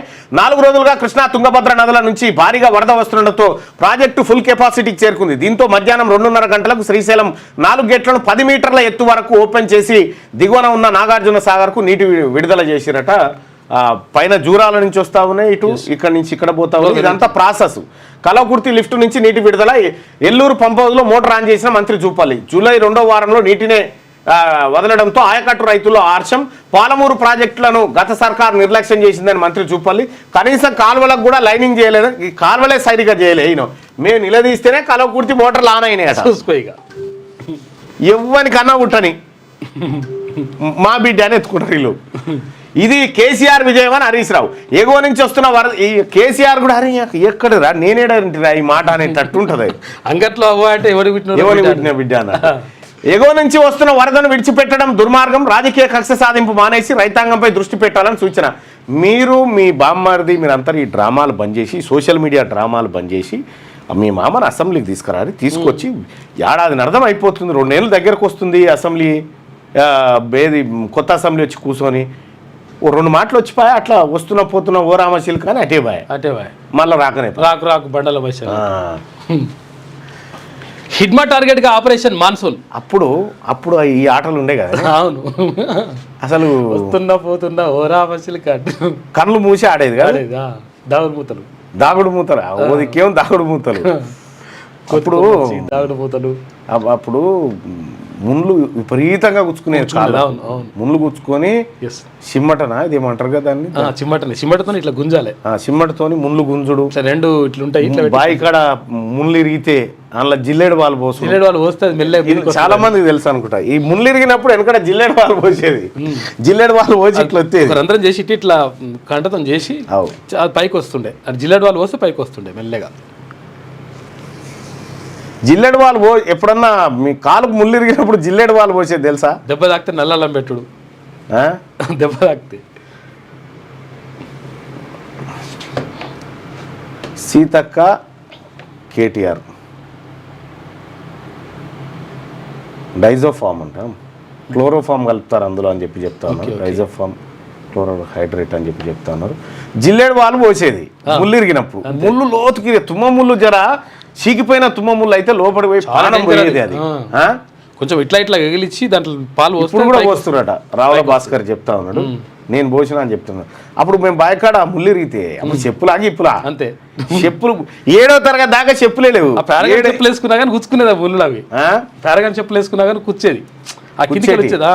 అవి డబుల్ పారగాన్ చెప్పులు అని ఉంటుండే. ఇప్పుడు నేను ఇంత దొడ్డు ఉంటుండే, అవి ఇంత దొడ్డు ఉంటుండే, కప్పులు ఊసిపోతుండే. అవి నార్మల్ పారగానే కప్పులు బరాబర్ ఉంటుండే. కప్పులు ఊసిపోతే కింద కాట పెట్టి దెబ్బ తాకితే టాయిలెట్ పోసేది. నిజం, టాయిలెట్ కూడా పోసేది. తాకిన దాని మీద మూత్రం పోసేది, అది మాడిపోతుంది, మానిపోతుందని. నువ్వులు బెల్లం దంచి కట్టేది. అవు కరెక్టే, పుట అల్లం పెట్టేది. వాస్తవానికి ఎక్కడ డాక్టరు ఇప్పుడు జర్రా ఇట్లా గీరకపోతే డాక్టర్ దగ్గర పోతే ఆయన చీర కట్టుగట్ట, దానికి ఒక ఆయింట్మెంట్, 6 రోజుల రెస్ట్. ఇక ముళ్ళు ఇరిగితే కూడా ఇట్లా ఇట్లా అని కూడా పోతారే ఉండేది బాయికాడికి. అదే 4 రోజులైనా తక్కువ అట్లా ఉండేది. ఎస్ఎస్సి బ్యాచ్ ఎప్పుడు అని అంటా ఉండు. 97-98 నాది. ఆర్టిజన్ గురించి మాట్లాడాలన్నా మాట్లాడదాం. మన కోతి కొమ్మచ్చి ఆడినప్పుడు చాలా గుచ్చుకునేవి అని చెప్పి, మసీదులు ఎప్పుడు తిరుగుదానికి కారణం చెప్పండి. ఓట్లు లేకపోతే మసీదులు తిరగరు, ఎవరు గుడ్ల పొంటి పోరు, ఏం పట్టించుకోరు. అట్లా చిన్నప్పుడు 8వ తరగతి దాకా మీరు చెప్పులు వేసుకోరు. చెప్పులు 5వ తరగతి అప్పుడు ఈతకు పోయి, బావుల పంట ఈతకు పోయి, ఈత అంటే ఇట్లా పోయి అట్లా వచ్చే ఈత కాదు. పొద్దుగాల 10 గంటలకు పోతే మళ్ళా 1-2 గంటల దాకా ఈతలకేని వెళ్ళేది లేదు. బాయిలకేని ఇటు దుంక అటు దుంక, ఈ దారి ఓర్చుకపోను ఆ దారి ఓర్చుకపోను. ఒక్క కథ కాదు. ఒక్కోసారి తలకాయ సెల్ ఫోన్ లేదు కానీ నెత్తిల పెయిన్లు ఉన్నాడు, సెల్ ఫోన్ చేతులు ఉన్నాడు, ఎప్పుడు బాగుపడాడు, అదే పని మీద ఉంటాడు. అయితే అప్పుడు టైం పాస్ అయితే అంటుండే, టైం పాస్ కాక కూడా పోతుండే. టైం పాస్ కాదు అప్పుడు, ఏం వేరే అవకాశం. ఈ ఆటలే, ఈ ఆటలు, చీకటి అయితే కబడ్డీ ఆడు, కోలాటము పబ్లిక్ తోనే ఉంటుండే కానీ అప్పుడు ఇవన్నీ లేవు. అది పాత గోళీలు దంచిపోసేదట, దెబ్బ తాకితే పాత గోళీలు పాత గోళీలు దంచి పెట్టేదాన్ని. పాత గోళీలు అంటే ఏమో మరి, ఎక్స్పైర్డ్ మందులా, డేంజర్ అవుతుంది. అట్లా ఇట్లా తట్టు తగిలితే కారం పెట్టేది. ఇక ఒక్కోసారి ఉప్పు సురుకేసేది. ఉప్పు సురుకు ఆ మంట నొప్పి పోవాలంటే నొప్పి పోయేదానికి ఉప్పు సురుకేసేది. అంటే దొడ్డు ఉప్పు ఉంటుందిగా, ఆ ఏడైతే ముళ్ళు కూర్చుందో ఆ ముళ్ళు మీద ఇట్లా ఉప్పురాయి పెట్టి దానికి ఇట్లా చెక పెడితే సర్రున అంటేది. ఒక్కడే దెబ్బకు ఇక ఈ నొప్పి ఏమో కానీ మొత్తం ఒళ్ళంతా జల్లు మనిపోయేది. ఇంకా తర్వాత తగ్గుతుండే, అప్పుడు తగ్గుతుండే. రైట్, ఎటో పోతే మేమే రైట్గా. కృష్ణా నీళ్లు లేకుంటే గోదావరి నీళ్లు వాడుకుంటాం. పోలవరం నుంచి బనకచర్లకు నీళ్ళు వస్తే రాయలసీమలో కరువే ఉండదు. ఇప్పుడు ఈ మాట ప్రకారం ఇప్పుడు యాదాద్రికి ఆదాయం తక్కువైతే తిరుపతికి వెళ్ళి తెచ్చి పెడతాం అన్నట్టుందా? ఏమన్నా పెడతావా అట్లా? ఇప్పుడు యాదాద్రి ఆలయానికి ఆదాయం తక్కువ అయితే తిరుపతికి వెళ్ళి తెచ్చి పెడతామా? ఇప్పుడు కృష్ణాలో తక్కువ అయితేనే గోదావరికి ఏం తీసుకుంటా అంటున్నారు కదా. మంచిగా ఉన్నది కథ. పోలవరం నుంచి బనకచర్లకు నీళ్ళు వస్తే రాయలసీమలో కరువే ఉండదు. కరువు ఆడేందుకుంటే ఈడు ఉంటుంది అంతే. తెలంగాణ రెండు. శ్రీశైలం ప్రాజెక్టు వద్ద కృష్ణమ్మకు జలహారతి నిర్వహించబోతా ఉన్నారట. ఇక్కడ కృష్ణానదిలో నీళ్లు లేకుంటే గోదావరి నీళ్లు వాడుకుంటామని ఏపీ ముఖ్యమంత్రి చంద్రబాబు నాయుడు గారు చెప్తా ఉన్నారు. వాడుకుంటాం జర బదలు. ఒకసారి ఏంది మీకు ఈ కథ అంతా అర్థం కావాలంటే ఏం చెప్పి ఒక మంచి కథ చెప్తా. అంటే ఏంది బనకచర్లది, మీ ఇంట్లో బిన్నె నీళ్ళు ఉన్నాయి, ఓకే, రోజు వచ్చో గిలాస నీళ్ళు పోయని అడుక్కొని పోతా. అది నువ్వు పోసే దానమే అంతే. ఒకరోజు పోస్తావు, 2 రోజులు పోతావు, 3 రోజులు ఏం చేస్తావు, గిలాస్ ఆడ పెట్టిపోతావు. ఇక అలా పోయాలి నువ్వు. ఓకే, ఇంకోసారి మళ్ళీసారి ఏమైతే నువ్వు ఎక్కడ నీళ్ళు రా మాకు లేవని చెప్పి గిలాస పక్కకు వారేస్తావుగా. ఈయన 4గురిని తీసుకొని వచ్చి ఇన్ని రోజులు నీళ్ళు ఎక్కడి నుంచి తాగినా నేనే పోసిన, మరి ఇవాళ ఎందుకు పోయావు? డిమాండ్ కాడికి వచ్చింది కదా. అగో అట్లా వస్తుంది అన్నట్టు. ఈ మెల్లగా జర్రని వాడుకుంటే మన నుంచి బాధప్త వాడుకునే దాకా రావాలి, హక్కుగా మారే అవకాశం ఉంటుంది అనేది తెలంగాణ పంచాయతీ. ఇక ఇవాళ భారత్ బంద్ సమ్మెలో పాల్గొన్న 25 కోట్ల మందికి పైగా కార్మికులు. బ్యాంకింగ్, పోస్టల్, పబ్లిక్ ట్రాన్స్పోర్టు, ప్రభుత్వ ఆఫీసులో సేవలకు అంతరాయం. స్కూళ్లు, కాలేజీలు, ప్రైవేట్ ఆఫీసులు ఓపెన్ అట. హిడ్మా టార్గెట్గా ఆపరేషన్ మాన్సూన్. ఇక ఛత్తీస్గఢ్ ఇంద్రావతి నేషనల్ పార్క్ ఏరియాలో భారీ కూంబింగ్. 25,000 మంది బలగాలతో అణువణువు జల్లెడ. దండకారణ్యంలో టెన్షన్. ఇక పోలీసుల చేతుల్లో అగ్రనేతల లొకేషన్స్ ఉన్నాయంట. లొంగిపోకపోతే ఎన్కౌంటర్ అని చెప్పేసి బస్తర్ ఐజీ హెచ్చరిక. 25,000 మంది బలగాలతో అనువనుడు జల్లెడ దండకారణ్యములు టెన్షన్ మళ్ళీ దిగిరట. అయితే వాస్తవానికి నేను ఒక ఎక్స్ మావోయిస్ట్తో మాట్లాడినప్పుడు ఆయన చెప్పింది ఏంటంటే మావోయిస్టుల దగ్గర ఒక్క AK-47 ఉంటేనే అటు పోవడానికి భయపడతారట పోలీసులు. ఓకే, ఎందుకంటే మావోయిస్ట్ అనేది తెగిడిచున్నాడు. ఓకే, అవును, ఏదైనా చేస్తాడు, తెగిడిచున్నాడు. అవతల వాళ్ళకు భార్య పిల్లలు ఈ వ్యవస్థ అంత ఉంటుంది కదా, ఒక్క AK-47 ఉంటేనే పోరు. అటువంటిది 2-3 ఉన్న వాళ్ళని ఎట్లా చంపిర్రు అనేది ఒక చర్చ జరిగింది. నిజంగా మరి అది ఏం జరిగిందో తెలియదు కానీ ఎవరు మన గాదలరా అశోక్ వాళ్ళందరి దగ్గర AK-47 ఉన్నాయట. AK-47 ఉన్నటువంటి వాళ్ళ దగ్గర పోవాలంటేనే భయపడతారు, ఎందుకంటే విచక్షణ రహితంగా కాల్చి పారేస్తారు కదా. మరి అదే ఉంటుందట. ఆపరేషన్ కగార్లో భాగంగా ఛత్తీస్గఢ్ సర్కార్ వర్షాకాలంలోనూ కూంబింగ్ నిర్వహిస్తుంది. హిడ్మా లాంటి అగ్రనేతలే టార్గెట్గా ఆపరేషన్ మాన్సూన్ పేరిట భద్రతా బలగాలను రంగంలోకి దించింది. దీంతో దండకారణ్యంలో టెన్షన్ నెలకొంది. బస్తర్ ఐజీ సుందర్ రాజ్ ఇటీవల చేసిన ప్రకటన మావోయిస్టు వర్గాల్లో కలకలం రేపుతుంది. తమ చేతుల్లో మావోయిస్టు అగ్రనేతలు లొకేషన్స్ ఉన్నాయని, వారు లొంగిపోకపోతే ఎన్కౌంటర్ అవుతారని ఆయన ప్రకటించడం చర్చనీయాంశమైంది. ఆయన అన్నట్టుగానే ఇంద్రావతి నేషనల్ పార్క్ ఏరియాను 25,000 మంది బలగాలతో జల్లెడబడుతురట. హిడ్మా టార్గెట్ గా ఆపరేషన్ మాన్సూన్ చేస్తా ఉన్నారట. హిడ్మా అంటే ఇక అగ్రనేత. నీ స్థాయికి నేను చాలని చెప్పి ఈయన బుట్కా నిలబడి ఈయనకి చెప్పుకాడు నిలబడి ఈ లాగులు వేసుకొని నీ స్థాయికి నేను చాలు అనుకుంటా ఉన్నారు వీళ్ళిద్దరు.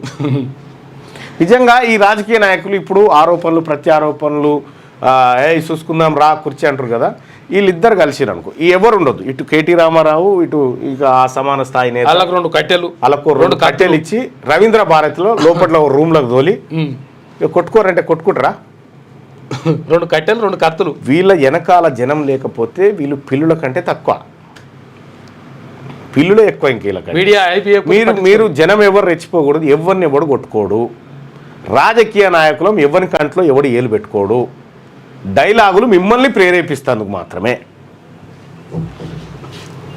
ఆంధ్రజ్యోతి బీహార్లో ప్రభుత్వ ఉద్యోగాల్లో మహిళలకు 35% కోటా, యువత అభ్యున్నతి సంక్షేమానికి ప్రత్యేక కమిషన్. ఎన్నికల ముందు నితీష్ ప్రభుత్వం కీలక ప్రకటన చేసిందట, అది అమలు చేస్తుంది. మహిళా కోట వచ్చింది కానీ అందులో బీసీల కోట లేదు.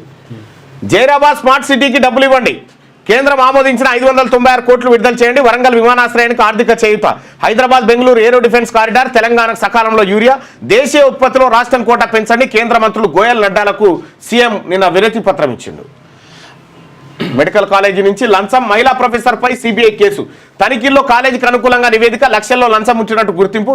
త్వరలో విచారణ. వైద్య శాఖలో చర్చ జరుగుతూ ఉందట. చూసుకోయిగా మీ కాలేజీలు అన్ని ఉన్నట్టుగా ఇచ్చేస్తా నేను అని చెప్పేసి మల్లారెడ్డి కాలేజీలకు పల్లా కాలేజీలకి అన్నిటికీ అన్ని బాగున్నాయని రాసి ఇచ్చిందట, లక్షల రూపాయలు లంచం తీసుకుందట. అది కథ పని అవుతుంది. పురుషులకు ధీటుగా 1.5 వ్యవధిలో ఏసీబీ వాళ్ళకు చిక్కిన 7 మహిళా అధికారులు. ఏసీబీ చరిత్రలోనే ఇది అత్యధికం. దొరికిన వారిలో 3 జీహెచ్ఎంసీ ఉద్యోగులే. తాజాగా డిప్యూటీ స్టేట్ ట్యాక్స్ అధికారి సుధా అని దొరికిందట, ఆమె కూడా అరెస్ట్ అయిందట. ఏంట్లో కూడా తక్కువనేమని అంటున్నారు అన్నట్టు ఒక రకంగా. బిరబిరా కృష్ణమ్మ తెరుచుకున్న శ్రీశైలం 4 గేట్లు. సాగర్కు 1,72,000 క్యూసెక్కుల నీటి విడుదల. జూరాలకు 1,25,000. ఇక సుంకేసులకు 61,000 క్యూసెక్కుల ఇన్ఫ్లో. అంతే స్థాయిలో దిగువకంట. ఇక సాగర్ పులిచింతల తప్ప కృష్ణా ప్రాజెక్టులు ఫుల్గా ఉన్నాయంట. 531.70 అడుగులకు చేరిన సాగర్ నీటి మట్టం. గోదావరితో ఉభయ రాష్ట్రాలు సుభిక్షం. ఏటా 2,000 టీఎంసీలు సాగరం పాలు. చెరో 200 టీఎంసీలు వాడుకున్నా చాలని చెప్పి చంద్రబాబు అంటా ఉన్నాడు. కృష్ణాకు జలహారతి, గంగమ్మ తల్లికి సారే. సాగర్కు పొంచి ఉన్న ముప్పు. ఎస్పీఎఫ్ మోహరింపునకు అనుమతి ఇవ్వండి. కృష్ణా బోర్డుకు తెలంగాణ ప్రభుత్వం లేఖ రాసిందట. భద్రాద్రి ఆలయ ఈవోపై భూ ఆక్రమణదారుల దాడి. స్పృహ కోల్పోయిన ఈవో, మరో ఉద్యోగి. ఇక ఏపీలోని పురుషోత్తంపట్నంలో ఘటన. ఆలయ భూముల్ని కబ్జా చేస్తే పీడీ యాక్ట్ పెడతామని చెప్పేసి మంత్రి కొండా సురేఖ హెచ్చరిస్తుంది. రైట్గా కేటీఆర్ దమ్ముంటే రాధాకృష్ణన్ టచ్ చేయ, ఆయన ఎందుకు టచ్ చేస్తాడు? రాధాకృష్ణ గారు, కేసీఆర్ గారు, కేటీఆర్ గారు ఉంటారు. వీళ్ళు అంకులని తిరుగుతూ ఉంటారు. మా రాధాకృష్ణ మామే ఏళ్ళు పట్టుకొని తిరుగుతూ ఉంటారు పిల్లలు. వీళ్ళు వాళ్ళని ఎందుకు టచ్ చేస్తారు? ఏముండయి. దాడులు చేస్తే తీవ్ర పరిణామాలు ఉంటాయి. ఆంధ్రజ్యోతి కాంగ్రెస్ అండగా ఉంటుంది.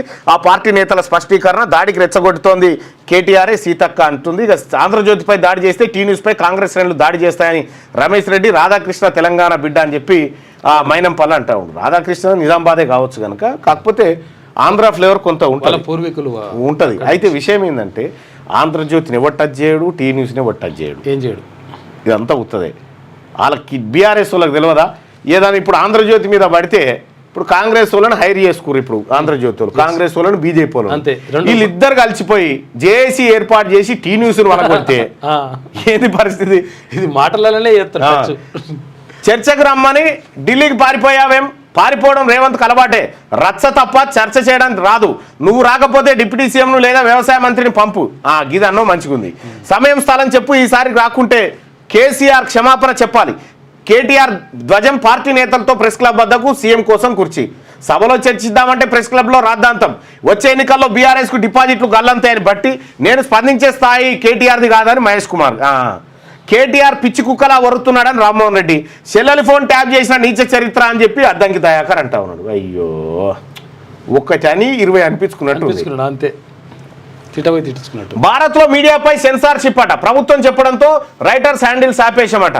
గంటలో 2355 ఖాతాల్ని ఆపమన్నారు. ఎక్స్ ఇండియా సంచలన ఆరోపణ ఆపరేషన్ సింధూర్ సమయంలో జరిగింది, ఇప్పుడు కాదు అని చెప్పి కేంద్ర ఐటీ శాఖ మంత్రి అంటా ఉన్నాడు. భారత్లో ఇప్పుడు మీడియా, ఒకప్పుడు ఎంవీఆర్ శాస్త్రి గారు రాసిండే వీక్ పాయింట్లో మీడియా వాళ్ళ డ్యూటీ ఏంది, పోలీసుల డ్యూటీ ఏంది, ప్రభుత్వం డ్యూటీ ఏంది అనేది. ఇప్పుడు మీడియా వాళ్ళు అప్పుడు నక్సలైట్లను ఇంటర్వ్యూ చేస్తే వీళ్ళ మీద అక్రమ కేసులు పెడతామని చెప్పి పోలీసు వాళ్ళు హెచ్చరించారట. అంటే ఒకవేళ అంటే నక్సలైట్ల డ్యూటీ ఏంటంటే ఒకవేళ మావోయిస్టులు ఇంటర్వ్యూకి పిలిచినా కూడా ఈ పోలీసు వాళ్ళకి ఇన్ఫార్మ్ చేసి పలానా ఆయన పిలిచిండని చెప్పి ఆయన చెప్పిందంతా రాసుకొచ్చి ముందుగా పోలీస్ స్టేషన్లో అప్పచెప్పి అందులో ఏమన్నా మీకు ఇది రాసుకోపో అని వాళ్ళు ఇస్తే అది తీసుకుపోయి పేపర్లలో రాసుకోవాలని వ్యంగ్యంగా రాసిండు ఆయన. భారత్లో మీడియాపై సెన్సార్షిప్. ఇక్కడ గ్రామాలలో కూడా పీడికేడు మంది ఉండడు. ఆ పోస్ట్ ఎందుకు పెట్టినవరా వాట్సాప్లో, ఆ పోస్ట్ ఎందుకు పెట్టినవరా అన్న, మా బీసీలో మేము పెట్టుకో. ఏం బీసీరా, ఈ సంగతి చెప్తాం రా, ఎస్ఐ మావోడే మార్వో మావోడే అని బెదిరిస్తూ ఉంటాం. ఆ కాలం పోయిందిరా అయ్యా. ఇంకా ఉప్పల్ స్టేడియానికి దారేది. స్టేడియం పక్కన ఉన్న స్థలం కార్పొరేట్ సంస్థ చేతికి.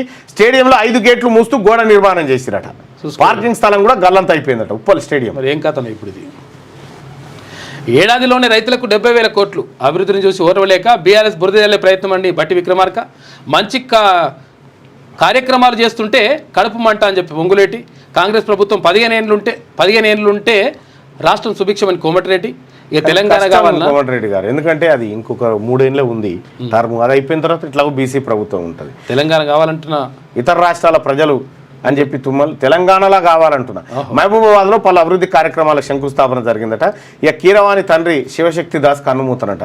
మ్యూజిక్ స్కూల్ బస్సును ఢీకొన్న రైలు. తమిళనాడులోని కడలూరు జిల్లాలో పట్టాలు దాటుతుండగా ఘటన. 3 విద్యార్థుల దుర్మరణం, డ్రైవర్ సహా 2 గాయాలు. గేట్ మ్యాన్ కు తమిళం రాకపోవడంతో వల్లే అక్కడ వరుస ప్రమాదాలట. డిఎంకే ఆరోపణలు, రాజకీయ దుమారం. అన్ని భాషలు జాతీయ భాషలే, ఒకే భాషను బలవంతంగా రుద్దటాన్ని మేము సమర్థించం అని చెప్పి ఆర్ఎస్ఎస్ అంటా ఉంది. స్కూల్ బస్సును ఢీకొన్న రైలట. డ్రైవర్ కు తమిళం రాక తీసుకొని పెట్టిరు, హిందీ మనిషిని తీసుకొని పెట్టిరు. వీళ్ళకు తమిళ వాళ్ళకేమో హిందీ రాదు. ఇక మాట్లాడితే వీళ్ళకి అర్థం కాదు, వీళ్ళు మాట్లాడితే అర్థం కాదంటే అట్లా అయింది అంటారు. ఎరువుల కోతతో రైతు గోస. ఖరీఫ్ సీజన్లో తీవ్ర ఎరువుల కొరత. యూరియా, డిఏపి, ఎన్పీకే సంక్లిష్ట ఎరువుల కోతతో రైతుల విలువల. వ్యవసాయంపై తీవ్ర ప్రభావం. కేంద్రం తెలంగాణ మధ్య పంచాయతీగా మారిన ఎరువుల సమస్య. రాజకీయ రంగు పులుముకున్న రైతుల సమస్య. రైతు కోణంలో ఎరువుల సమస్యను చూడాలంటున్న వ్యవసాయ నిపుణులు. ఇక ఎరువుల సరఫరా పెంచండి, దేశీయ యూరియా కోటాను కూడా పెంచాలి. కేంద్ర మంత్రి నడ్డాకు ముఖ్యమంత్రి రేవంత్ రెడ్డి విజ్ఞప్తి. జీవో ఇచ్చేద్దాం, మనపై బదనాం లేకుండా చూసుకుందాం. 42% బీసీ రిజర్వేషన్లపై రాష్ట్ర సర్కార్ కీలక నిర్ణయం. రేపటి కేబినెట్ భేటీలో ప్రకటన. హైకోర్టు జీవోను కొట్టేస్తే పార్టీ పరంగా 42% ఇచ్చేలా ప్లాన్. పొలిటికల్ గా బీజేపీని కార్నర్ చేసేలా స్కెచ్. కేంద్రంపై ఒత్తిడి చేయకపోవడంపై కాంగ్రెస్ పై విమర్శలు. అస్థినలో ఆందోళనలకు పూనుకోవడంపై మండిపాటు. అది కవర్ చేసుకునేందుకు తెరపైకి జీవో వ్యవహారం అట్టిగా చూసుకో. జీవో ఇచ్చి 42% జీవో కూడా ఇచ్చేసినామయ్యా. మేము ఏమన్నా ఇచ్చినాం కదా, ఇంకేంది మరి? ఏదైనా కోర్టు కొట్టే మాకేం సంబంధం? అక్కడ కేంద్రం, ఇటు కోర్టు. అట్లా ఇందులో జానారెడ్డి డ్రామా మామూలు డ్రామా కాదు. చూస్తున్నాం. స్థానిక సంస్థల్లో బీసీలకు 42% రిజర్వేషన్ల పెంపు విషయంలో కాంగ్రెస్ ప్రభుత్వం ఆచితూచి అడుగులు వేస్తుంది. ఈ వ్యవహారంలో తమపై ఎలాంటి ఆరోపణలు, విమర్శలు రాకుండా జాగ్రత్తలు తీసుకుంటుంది. ఇందుకోసం రానున్న లోకల్ బాడీ ఎలక్షన్ను దృష్టిలో పెట్టుకుని చాలా జాగ్రత్తగా వ్యవహరిస్తుంది. బీసీ రిజర్వేషన్లను 42% పెంచే విషయం కాంగ్రెస్ అన్ని ప్రయత్నాలు చేసిందనే ప్రచారం ప్రజల్లోకి బలంగా వెళ్లేలా చూసుకుంటుంది. ఈ విషయంలో తమ పార్టీపై ఎలాంటి బదనాం రాకుండా జాగ్రత్త పడుతోంది. అందుకోసం ఈసారి స్థానిక సంస్థల ఎన్నికల్లో బీసీలకు 42% రిజర్వేషన్లకు సంబంధించిన అంశంపై ఇప్పటికే రేవంత్ సర్కార్ కీలక నిర్ణయం తీసుకున్నట్టుగా తెలుస్తా ఉంది. రాష్ట్ర ప్రభుత్వం ఆమోదించిన బిల్లులు, బీసీ బిల్లులు ప్రస్తుతం కేంద్రం వద్ద పెండింగ్లో ఉన్నాయి. ఆ బిల్లులను పార్లమెంట్ ఆమోదించి వాటికి 9వ షెడ్యూల్లో చేరిస్తే తప్ప అవి చట్టంగా మారే అవకాశాలు లేవు. ఆ బిల్లులు చట్టాలుగా మారకపోతే ఈసారి స్థానిక సంస్థల ఎన్నికల్లో బీసీలకు 42% రిజర్వేషన్ల అమలు అసాధ్యం. గత ఎన్నికల్లో కాంగ్రెస్ పార్టీ రాష్ట్ర స్థాయిలో కామారెడ్డి బీసీ డిక్లరేషన్, జాతీయ స్థాయిలో ఉదయపూర్ ఓబీసీ డిక్లరేషన్ చేసింది. వీటి ద్వారా బీసీ వర్గాలకు 42% రిజర్వేషన్ కల్పిస్తామని ఆ పార్టీ అగ్రనేతలు స్పష్టమైన హామీ ఇచ్చారు. నిజంగా జీవోతో రిజర్వేషన్లు వచ్చేది ఉంటే బిల్లులు ఎందుకు పాస్ చేసి కేంద్రానికి పంపినట్టు మనం? నేను అందుకే అసెంబ్లీలో క్లియర్గా చెప్పిన ఈ అంశము, ఈ అసెంబ్లీలో చెప్పినటువంటి మాట చాలా క్లియర్గా అయ్యా క్లోజ్ చేయనది.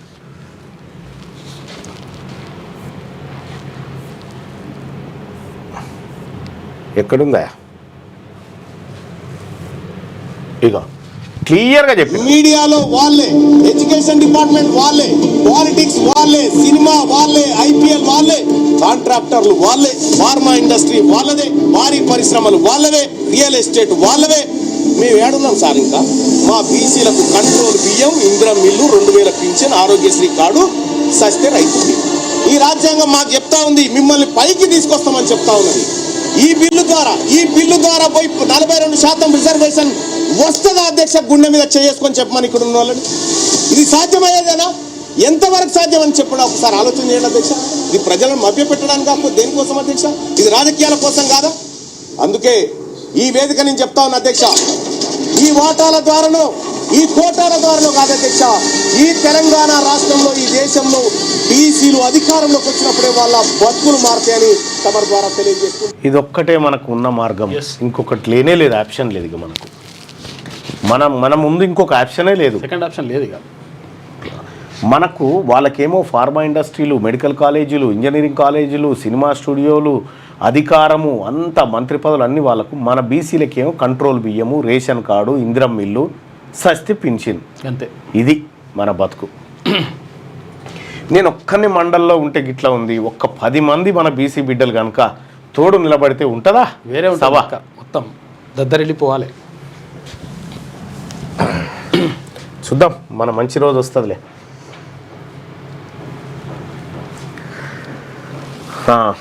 బీజేపీ ప్రభుత్వం రావడం ఖాయం, తెలంగాణ ప్రజలు బీజేపీ వైపు చూస్తుండ్రు. డబుల్ ఇంజన్ సర్కార్తోనే రాష్ట్ర అభివృద్ధి. అయ్యో, ఇప్పటికి డబుల్ ఇంజన్లు 18 రాష్ట్రాలలో డబుల్ ఇంజన్లే ఉన్నాయి. మరి అవి ఎందుకు వెనకబడ్డాయి, అవి ఎందుకు దెబ్బతింటున్నాయి? మణిపూర్లో ఉన్నది డబుల్ ఇంజన్ సర్కార్ కాదా? TBJP chief Ramachandra Rao Congress BRS ట్రాప్లో పడద్దు, ఆ పార్టీల ఆరోపణలు ధీటుగా కౌంటర్ చేయాలి, బీజేపీ అధికార ప్రతినిధులకు ఆదేశాలు జారీ. ఇక పల్లెలు అస్తవ్యస్తం. 18 నెలలుగా ఆగిన కేంద్ర రాష్ట్రాల నిధులు అప్పుల పాలు చేసిన ఆగమవుతున్న కార్యదర్శులు. ఇక కొత్త అప్పులు ఉట్టగా పడావు పడ్డ పనులు, ట్రాక్టర్లు వాయిదాలు కట్టేందుకు సైతం ఇబ్బందులు పడుతున్నట. డీజిల్ కూడా డబ్బులు లేక చెత్త సేకరణ స్టాప్ చేసిరు. పడకేసిన పారిశుధ్యం, పెరిగిన దోమలు, సీజన్ వ్యాధుల బారిన పడుతున్న ప్రజలు. ట్రంప్ తగ్గట్లే మరో టారిఫ్ బాంబు పేల్చిన డొనాల్డ్ 14 దేశాలపై కొత్త వాణిజ్య సుంకాల ప్రకటన. అత్యధికంగా మయన్మార్, లావోస్పై 40% సుంకం ఆగస్టు 1 నుంచి అమల్లోకి వస్తాయని వెల్లడి. ప్రతీకార సుంకాలు విధిస్తే ఉపేక్షించబోం. భారత్లో త్వరలోనే డీల్ జరుగుతుందని ఆయన వెల్లడి. ఇక టార్గెట్ గణపతి కేశవరావు మరణం తర్వాత రంగంలోకి దిగిన మాజీ దళపతి. హిడ్మా బెటాలియన్ 1 రక్షణలో మావోయిస్టుల బాస్. నేషనల్ పార్క్ ఏరియాను చుట్టుముట్టిన 25,000 బలగాలు. ఇంద్రావతి నదీ తీరాన్ని కంట్రోల్లోకి తీసుకున్న పారామిలిటరీ. లొంగిపోండి లేదా చచ్చిపోండి, బస్తర్ ఐజీ సుందర్రాజ్ హెచ్చరిక. డ్రోన్లు, హెలికాప్టర్లతో ఏరియల్ సర్వే. ఎవరైనా మావోయిస్టు పట్టుబడితే కోర్టులో హాజరుపరచండి. ప్రభుత్వానికి కోరిన పౌర హక్కుల సంఘం. బలగాలు వెంటనే వెనక్కి రావాలని డిమాండ్. ఏ క్షణమైనా భారీ ఎన్కౌంటర్ జరిగే ప్రమాదం ఉంది. 25,000 మంది అట. చూసుకోరిగా. రాష్ట్ర ప్రభుత్వం రిజర్వేషన్లు పెంచవచ్చు. ఆర్టికల్ 243D ప్రకారం జీవో జారీ చేయొచ్చు. రాహుల్ గాంధీ రేవంత్కు చెప్పి జీవో ఇప్పించాలి. ఓబీసీ ప్రధాని బీసీ బిల్లు ఆమోదానికి కృషి చేయాలి. రైల్ రోకో ట్రైలర్ మాత్రమే. బిల్లు ఆమోదించకపోతే నిరవధిక rail roko. BRS MLC Kalvakuntla Kavitha అంటుంది. ఇక పల్లెలో అస్తవ్యస్తమైన వార్తలు మనం ఇప్పటిదాకా చూసుకున్నాం. ఇక బండి సంజయ్ మరో రికార్డు. ఇవాల్టి నుంచి 20,000 సైకిళ్ల పంపిణీ. మోడీ చేయుత పేరుతో అందజేత. తొలుత దశలో కరీంనగర్ పట్టణ విద్యార్థులకు, అనంతరం తన పార్లమెంట్ సెగ్మెంట్ వ్యాప్తంగా డిస్ట్రిబ్యూషన్. సైకిళ్ల పంపిణీ బాధ్యతను కలెక్టర్ విద్యాధికారులకు అప్పగింత.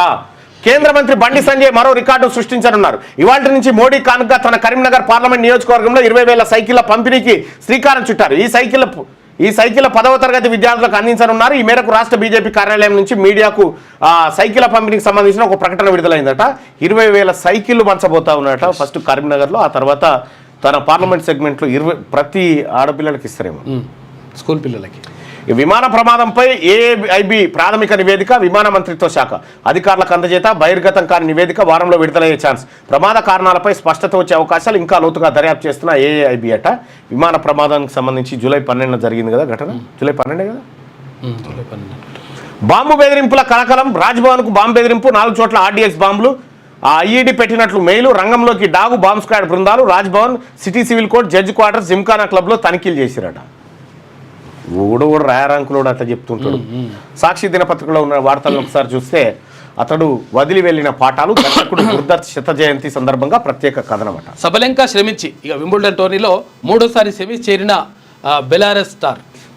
ఉగ్రవాదంపై ఒకటే మాట, ఉగ్రవాదాన్ని సహించబోం, ఆ భూతంపై పోరులో మాది ఒకే మాట అని భారత్, బ్రెజిల్ బ్రిక్స్ వేదికగా ప్రకటించాయి. మహిళలకు 30% రిజర్వేషన్. బీహార్లో ప్రభుత్వ ఉద్యోగాల్లో అన్నింటిలోనూ బీహార్లో ఎన్నికలు వస్తున్నాయి కాబట్టి వీళ్ళు రిజర్వేషన్ అంటారు, వాళ్ళు ఇంకోటి అంటారు. ఎస్. స్కూల్ వ్యాన్ను ఢీకొట్టిన రైలు. తమిళనాడులో పట్టాలు దాటుతున్న స్కూలు బస్సును రైలు ఢీకొన్న ఘటనలో 3 విద్యార్థులు చనిపోయారట. ధ్వంసం చేస్తూ స్వదేశీ పరిజ్ఞానంతో దేశవాళీ శతఘ్నిని తయారు చేసినట్టు రక్షణ పరిశోధనాభివృద్ధి సంస్థ DRDO ప్రకటించింది. కోటా పెంచండి. యూరియా సరఫరాపై కేంద్ర మంత్రి నడ్డాకు ముఖ్యమంత్రి రేవంత్ రెడ్డి వినతి. యూరియా సకాలంలో సరఫరా కాకపోవడంపై ఇబ్బందులు పడుతున్నారని చెప్పిండు. కేంద్ర మంత్రి పీయూష్ గోయల్తో కూడా భేటీ అయ్యిండు. పారిశ్రామిక కారిడార్ ఏరో డిఫెన్స్ కారిడార్గా మంజూరు చేయాలని విజ్ఞప్తి. ఇక బోధకులు లేరు, రోగులు ఉండరు. రాష్ట్రంలోని పలు ప్రైవేటు వైద్య కళాశాలల్లో అధ్వాన పరిస్థితులు. విద్యార్థుల నుంచి కోట్లలో ఫీజులు గుంజుతున్న కక్కుర్తి. ఇంటర్న్షిప్ చేసే విద్యార్థులకు స్టైఫండ్ ఎగ్గొడుతున్న వైనం. ఇక్కడ చెల్మెడ కాలేజ్ అని ఉంది కదా, అక్కడ విద్యార్థులను స్టైఫండ్ ఇవ్వాలి. వాళ్ళకు నెలకు 20,000 ఏమో ఇవ్వాల్సి ఉంటుంది. అవి ఇవ్వకుండా చెల్మెడ కాలేజ్ యాజమాన్యం అవి మింగుతుందని మన పిల్లలు రోడ్డు ఎక్కితే ఆ పిల్లల్ని 60 మందిని సస్పెండ్ చేసిరట. ఆ 60 మంది పిల్లలు ఎక్కడ ఉన్నారు, ఏం కథ? చెల్మెడ కాలేజ్ యాజమాన్యం సమాధానం చెప్పాలి, లేకపోతే చెల్మెడ కాలేజ్ పని చేస్తాం ఖచ్చితంగా. వాళ్ళని బెదిరించి మీరు మీడియాకి చెప్పినా, మీరు ఏం చేసినా మిమ్మల్ని తీసుకుంటామంట. వాళ్ళ స్టైఫండ్ మింగి అంటే పీనిగల మీద పేలాలు ఎరక తింటున్నాడు చెల్మెడ మెడికల్ కాలేజ్ ఆయన. 8 కళాశాలలో నిబంధనల ఉల్లంఘన, వాటిలో 4 మరీ అధ్వానం. చెల్మెడ, MNR, రాజరాజేశ్వర, మహేశ్వర కాలేజీలకు షోకాజ్ నోటీసులట. రాయరాజేశ్వర బోధనాస్పత్రిలో రోగులు లేక ఖాళీగా ఉన్న బెడ్లట. ఎవరన్నా తనిఖీకి రాగానే రోగులను తీసుకొచ్చి పండబెడతారు. ఉట్టిన జనాన్ని తీసుకొచ్చి సేమ్ చెల్మెడ కాలేజు. నేను మా కరీంనగర్ టీం చెప్తా ఉన్నా, ఈ చెల్మెడ కాలేజ్ సంగతి ఏందో చూడరా. చర్చ జరగాల్సింది అసెంబ్లీలో. అక్కడ లెక్కలతో సహా అన్ని వివరిస్తాం. ప్రెస్ క్లబ్కు వచ్చి సవాల్ అంటే ఎట్లా అని చెప్పేసి సీఎం సవాల్ విసిరింది. పెద్ద మనిషి కేసీఆర్కి అని చెప్పేసి డిప్యూటీ సీఎం వైఎస్ఆర్ పేరుతో అభ్యుదయ రైతులకు అవార్డులు. అందుకోసం వైఎస్ఆర్ ఫౌండేషన్ ఏర్పాటు చేసే యోచన. వైఎస్ఆర్ వచ్చే వర్ధంతి నాటికి ఫౌండేషన్ ఏర్పాటు. డిప్యూటీ సీఎం బట్టి విక్రమార్క వెల్లడి. ఫరక్ పడిందట. తెలంగాణలో పాఠశాల విద్య కొంతమేర మెరుగుపడిందని రాష్ట్రీయ సర్వేక్షణ ఫరక్ 2024 జాతీయ సర్వేలో తెలిసిందని కొంత మెరుగుపడ్డదట. దేశంలో 36వ స్థానంలో ఉన్న తెలంగాణ ఇప్పుడు 26వ స్థానానికి వచ్చిందట. ఇంకెంత రావన్నో చూడరు మనం. హిడ్మా టార్గెట్గా ఆపరేషన్ చేస్తూ ఉంది మిలిటరీ. పోషకాహార లోపాన్ని AI పట్టేస్తుంది. పిల్లల ఎత్తు బరువును ఇట్టే కొలుస్తుంది. ఆరోగ్య సమస్యలను ముందే ఈ తల్లి అన్నట్టు. రోబో ఇప్పుడు తల్లి అంతే, అన్ని చూసుకుంటా. దాని ముందు నేను తిన్నావా బిడ్డ బంగారం ముద్దది నువ్వు చెప్తుంది. ఇక ఏ పాట కావాలి, ఏ పాట పాడాలి, చందమామ రావే జాబిల్లి రావే అని రోబోనే పాడేటట్టుంది. పిల్లల ఎత్తు బరువును ఇట్టే కొలుస్తుందట కన్న తల్లి అన్నట్టుగా. అంతే. ఎమర్జెన్సీని తలపించేలా అంటే ఒకప్పుడేమో అడగందే అమ్మాయిని అన్నం పెట్టదు, అడగకపోయినా ఆకలి గుర్తిస్తుందట. ఇప్పుడు చూస్తుందట, చూసి బిడారు అడగకున్నా అమ్మాయి గుర్తిస్తుందట. పోషకాలు లేవు అవి. ఎమర్జెన్సీని తప్పించేలా సీఎం రేవంత్ రెడ్డి పాలనపై కేటీఆర్ ఫైర్. కాంగ్రెస్ పాలన ఆనాటి ఎమర్జెన్సీని తలపిస్తుంది. రాష్ట్రంలో చంద్రబాబు చెప్పినట్టు కోర్టు పాలన సాగిస్తున్నాడు. ఆయనకు రచ్చ తప్ప చర్చ చేత కాదని తేలిపోయిందని ఎద్దేమో ప్రెస్ క్లబ్లో సీఎంకు కుర్చీ వేచి చూసిన కేటీఆర్. మళ్ళీ మొబైల్ బిల్లుల మోత. టెలికాం యూజర్లు పెరుగుతున్న నేపథ్యంలో టెల్కోలు మరో విడత ఛార్జీలు మనకు వడ్డనకు సిద్ధమవుతున్నాయి. ఈ ఏడాది ఆఖరు నాటికి 10 నుంచి 12% మేర పెంచే అవకాశాలు ఉన్నట్టు తెలుస్తుంది. ఒకప్పుడు ఫోన్లో బ్యాలెన్స్ అయిపోతే అడ్వాన్స్ తీసుకునేది. అవును, అప్పుడు ఎంత వచ్చేది? వాళ్ళే అవుతుండే 6 రూపాయలు 10 రూపాయలు. 10 రూపాయలు రీఛార్జ్ చేస్తే 6 రూపాయలు వచ్చేదా? 6 రూపాయలు వచ్చేది. అవును, అంతే అంతే. అంటే 10 రూపాయలకు 6 రూపాయల 4 రూపాయల మిత్తి కట్ అన్నట్టు 100కు 40% ఏమన్నా ఉందా ఇంట్రెస్ట్? అట్లుంటుండే. బ్యాలెన్స్ కట్ అయిన పంచాయతీలు చాలా ఉంటుండే. కస్టమర్ కేర్ ఫోన్ చేసి నా ఆయన బ్యాలెన్స్ కట్ అయింది ఎటు పోయింది కట్ అయిందని. ఇప్పుడు అంటే ఇక అన్లిమిటెడ్ టాక్ టైం వచ్చి నడుస్తుంది. నైపుణ్యమే ఉన్నత విద్యలో ఈ ఏడాది నుంచి కీలక మార్పులు. పల్లె నుంచి పట్టణం దాకా విద్యార్థులకు నైపుణ్య ప్రణాళిక. ఓపెన్ నాలెడ్జ్ సెంటర్గా ఉన్నత విద్యామండలి వెబ్సైట్. ఉన్నత విద్యామండలి చైర్మన్ బాలకృష్ణారెడ్డి అట. ఇక సాగర్ వైపు కృష్ణమ్మ పరుగులు. శ్రీశైలం ప్రాజెక్టు 4 గేట్లు ఎత్తి నీటి విడుదల. దిగువకు 1.94 లక్షల క్యూసెక్కులు వరద. ఇక సాగర్లో 171 టీఎంసీలకు చేరిన నిల్వలు. వారంలో నిండే అవకాశం ఉందంట. నిండు కుండలా మారిన శ్రీశైలం. టెక్సాస్లో వరదలు వచ్చాయని పుతిన్ మాట వినడం లేదనే కోపంతో ఇతర దేశాలపై సుంకాలు విధించడం కరెక్ట్ కాదేమో సార్ అంటుండు. ఈ శాంతి బహుమతి కాదు, ఈ పిచ్చోన్ బహుమతి ఇవ్వాలి ఒకటి నాకు ట్రంప్కు. ఇక ఇదేందో పెట్టు. ఈ నర్సింగ్ ఆఫీసర్స్ ఏదో రిజల్ట్ వస్తలేదంటే ఫోన్లు చేస్తూ ఉంటా అంతా. ప్రజాపాలన పీడన. ఈమె జేసీబీ కింద ఉన్నది. అయ్యో, కానీ కెమెరామెన్ వెంటనే వెళ్ళిపోతాడు. మంచి ఎక్స్పర్ట్ పెట్టుకున్నాడు. సవాల్ విసిరి ఢిల్లీకి పరారు. రచ్చ తప్ప చర్చ రాదా రేవంత్. ఇప్పుడు ఆయన ఢిల్లీకి పోయింది మీకు ఎరికేనా? మరి మరో రోజు వారని వాయిదేసుకుంటా అని చెప్పొచ్చు కదా మీరు కూడా. వచ్చేదాకా ఉండు రాన్ని. మరి మేడిగడ్డపై మరో కుట్ర. ఇక సెక్యూరిటీ గయబ్. వాహనాలు రై బరాజు కూలిపోవాలనే గాలికి వదిలేశారా బీఆర్ఎస్ అధినేత. అంటే వాహనాలు పోతే కూలిపోతుంది అన్నట్టు, అంతే కదా లెక్క. అంతే. భద్రాద్రి ఈవోపై ఏపీలో దాడి. ఈ వారం అప్పు 1000 కోట్లు తీసుకొచ్చారట. ఆర్బీఐ ఈ వేలం ద్వారా రుణం తీసుకున్న రేవంత్ రెడ్డి. ఎన్నిసార్లు ముఖ్యమంత్రి అటు పోయిండు, ఢిల్లీకి పోయిండు, 47 సార్లు రాసుకుంటారు. బీఆర్ఎస్ హెచ్చరిక, సర్కార్లో కదలిక. కాలువలకు కలవకుర్తి నీళ్ళు వస్తున్నాయట బీఆర్ఎస్ హెచ్చరికతో. నిలదీస్తే గానీ నీళ్ళు ఇయ్యరా అట్లా అంటున్నట్టు హరీష్ రావు. యూరియా లేదు రాష్ట్రంలో, కొరత నిజమే, రైతులు ఇబ్బంది పడుతున్నారని చెప్పి కాంగ్రెస్ ఎంపీ బలరాం నాయక్. నేడు దేశవ్యాప్తంగా సమ్మె. మోడీ సర్కార్ కార్మిక వ్యతిరేక విధానాలపై యుద్ధ పేరి. మరి బీఆర్ఎస్ పార్టీ ఇస్తుందా? వాళ్ళు రాలే, ఒక్కరే వచ్చారు. అవినీతికి మరో మెట్టు. మత్స్యశాఖలో బిల్లులో 12% కమిషన్ అట. చేప బిల్లుల సరఫరాదారులకు బిల్లులు పెండింగ్. తన కమిషన్ చెల్లిస్తేనే క్లియర్ చేస్తానన్న నేత. 110 కోట్లకు 13 కోట్లు ఇచ్చేలా ఒప్పందం. అడ్వాన్స్గా 1 కోటి చెల్లించిన సరఫరాదారులు. నగదు బ్లాంక్ చెక్ల రూపంలో ముడుపులు. అయినా బిల్లులు రాక బాధితులు చక్కర్లు కొడుతున్నారట. మత్స్యశాఖలో బిల్లులో 12% కమిషన్ అట. చేపలు ఎవరున్నారు ఈ మత్స్యశాఖలో? ఇప్పుడు మత్స్యశాఖలో అరే ఆ పోరడుగా ఏం పేరు ఏదో ఉందిగా పిల్లగాని పేరు. కార్పొరేషన్ ఏదో ఉంది, గుర్తొస్తలేదు. బనకచర్లపై ఎందుకు గప్చుప్. ఢిల్లీలో అడ్డుకుంటానంటూ వెళ్లిన రేవంత్ సోమవారం అపాయింట్మెంట్ ఇచ్చిన కేంద్ర జలశక్తి శాఖ మంత్రి పాటిల్. అర్ధాంతరంగా భేటీ రద్దు చేసుకున్న సీఎం. తెర వెనుక పరిణామాలపై ఆసక్తికర చర్చ. ఈమె పోయి చూసింది క్వశ్చన్. బనకచర్లతో తెలంగాణకు నష్టం లేదట. చంద్రబాబు మళ్ళీ తొండివాదం చేస్తా ఉన్నాడు. మరి కేటీ రామారావు గుడిగా వేసుకొని కూర్చున్న వార్త. హానరబుల్ చీఫ్ మినిస్టర్ అని చెప్పి రాసిరాడ.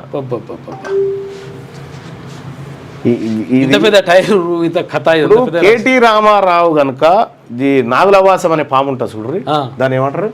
పచ్చది పసిరికం అంటారు. చెట్ల మీద ఉండేది పచ్చగా ఉంటుంది చూడ్రి. ఆ చెట్ల మీద ఉండే దాన్ని ఏమంటారు బాయ్ సాబ్? కొందరు పసిరిక అంటే నాగులవాసం అంటారు మన దగ్గర.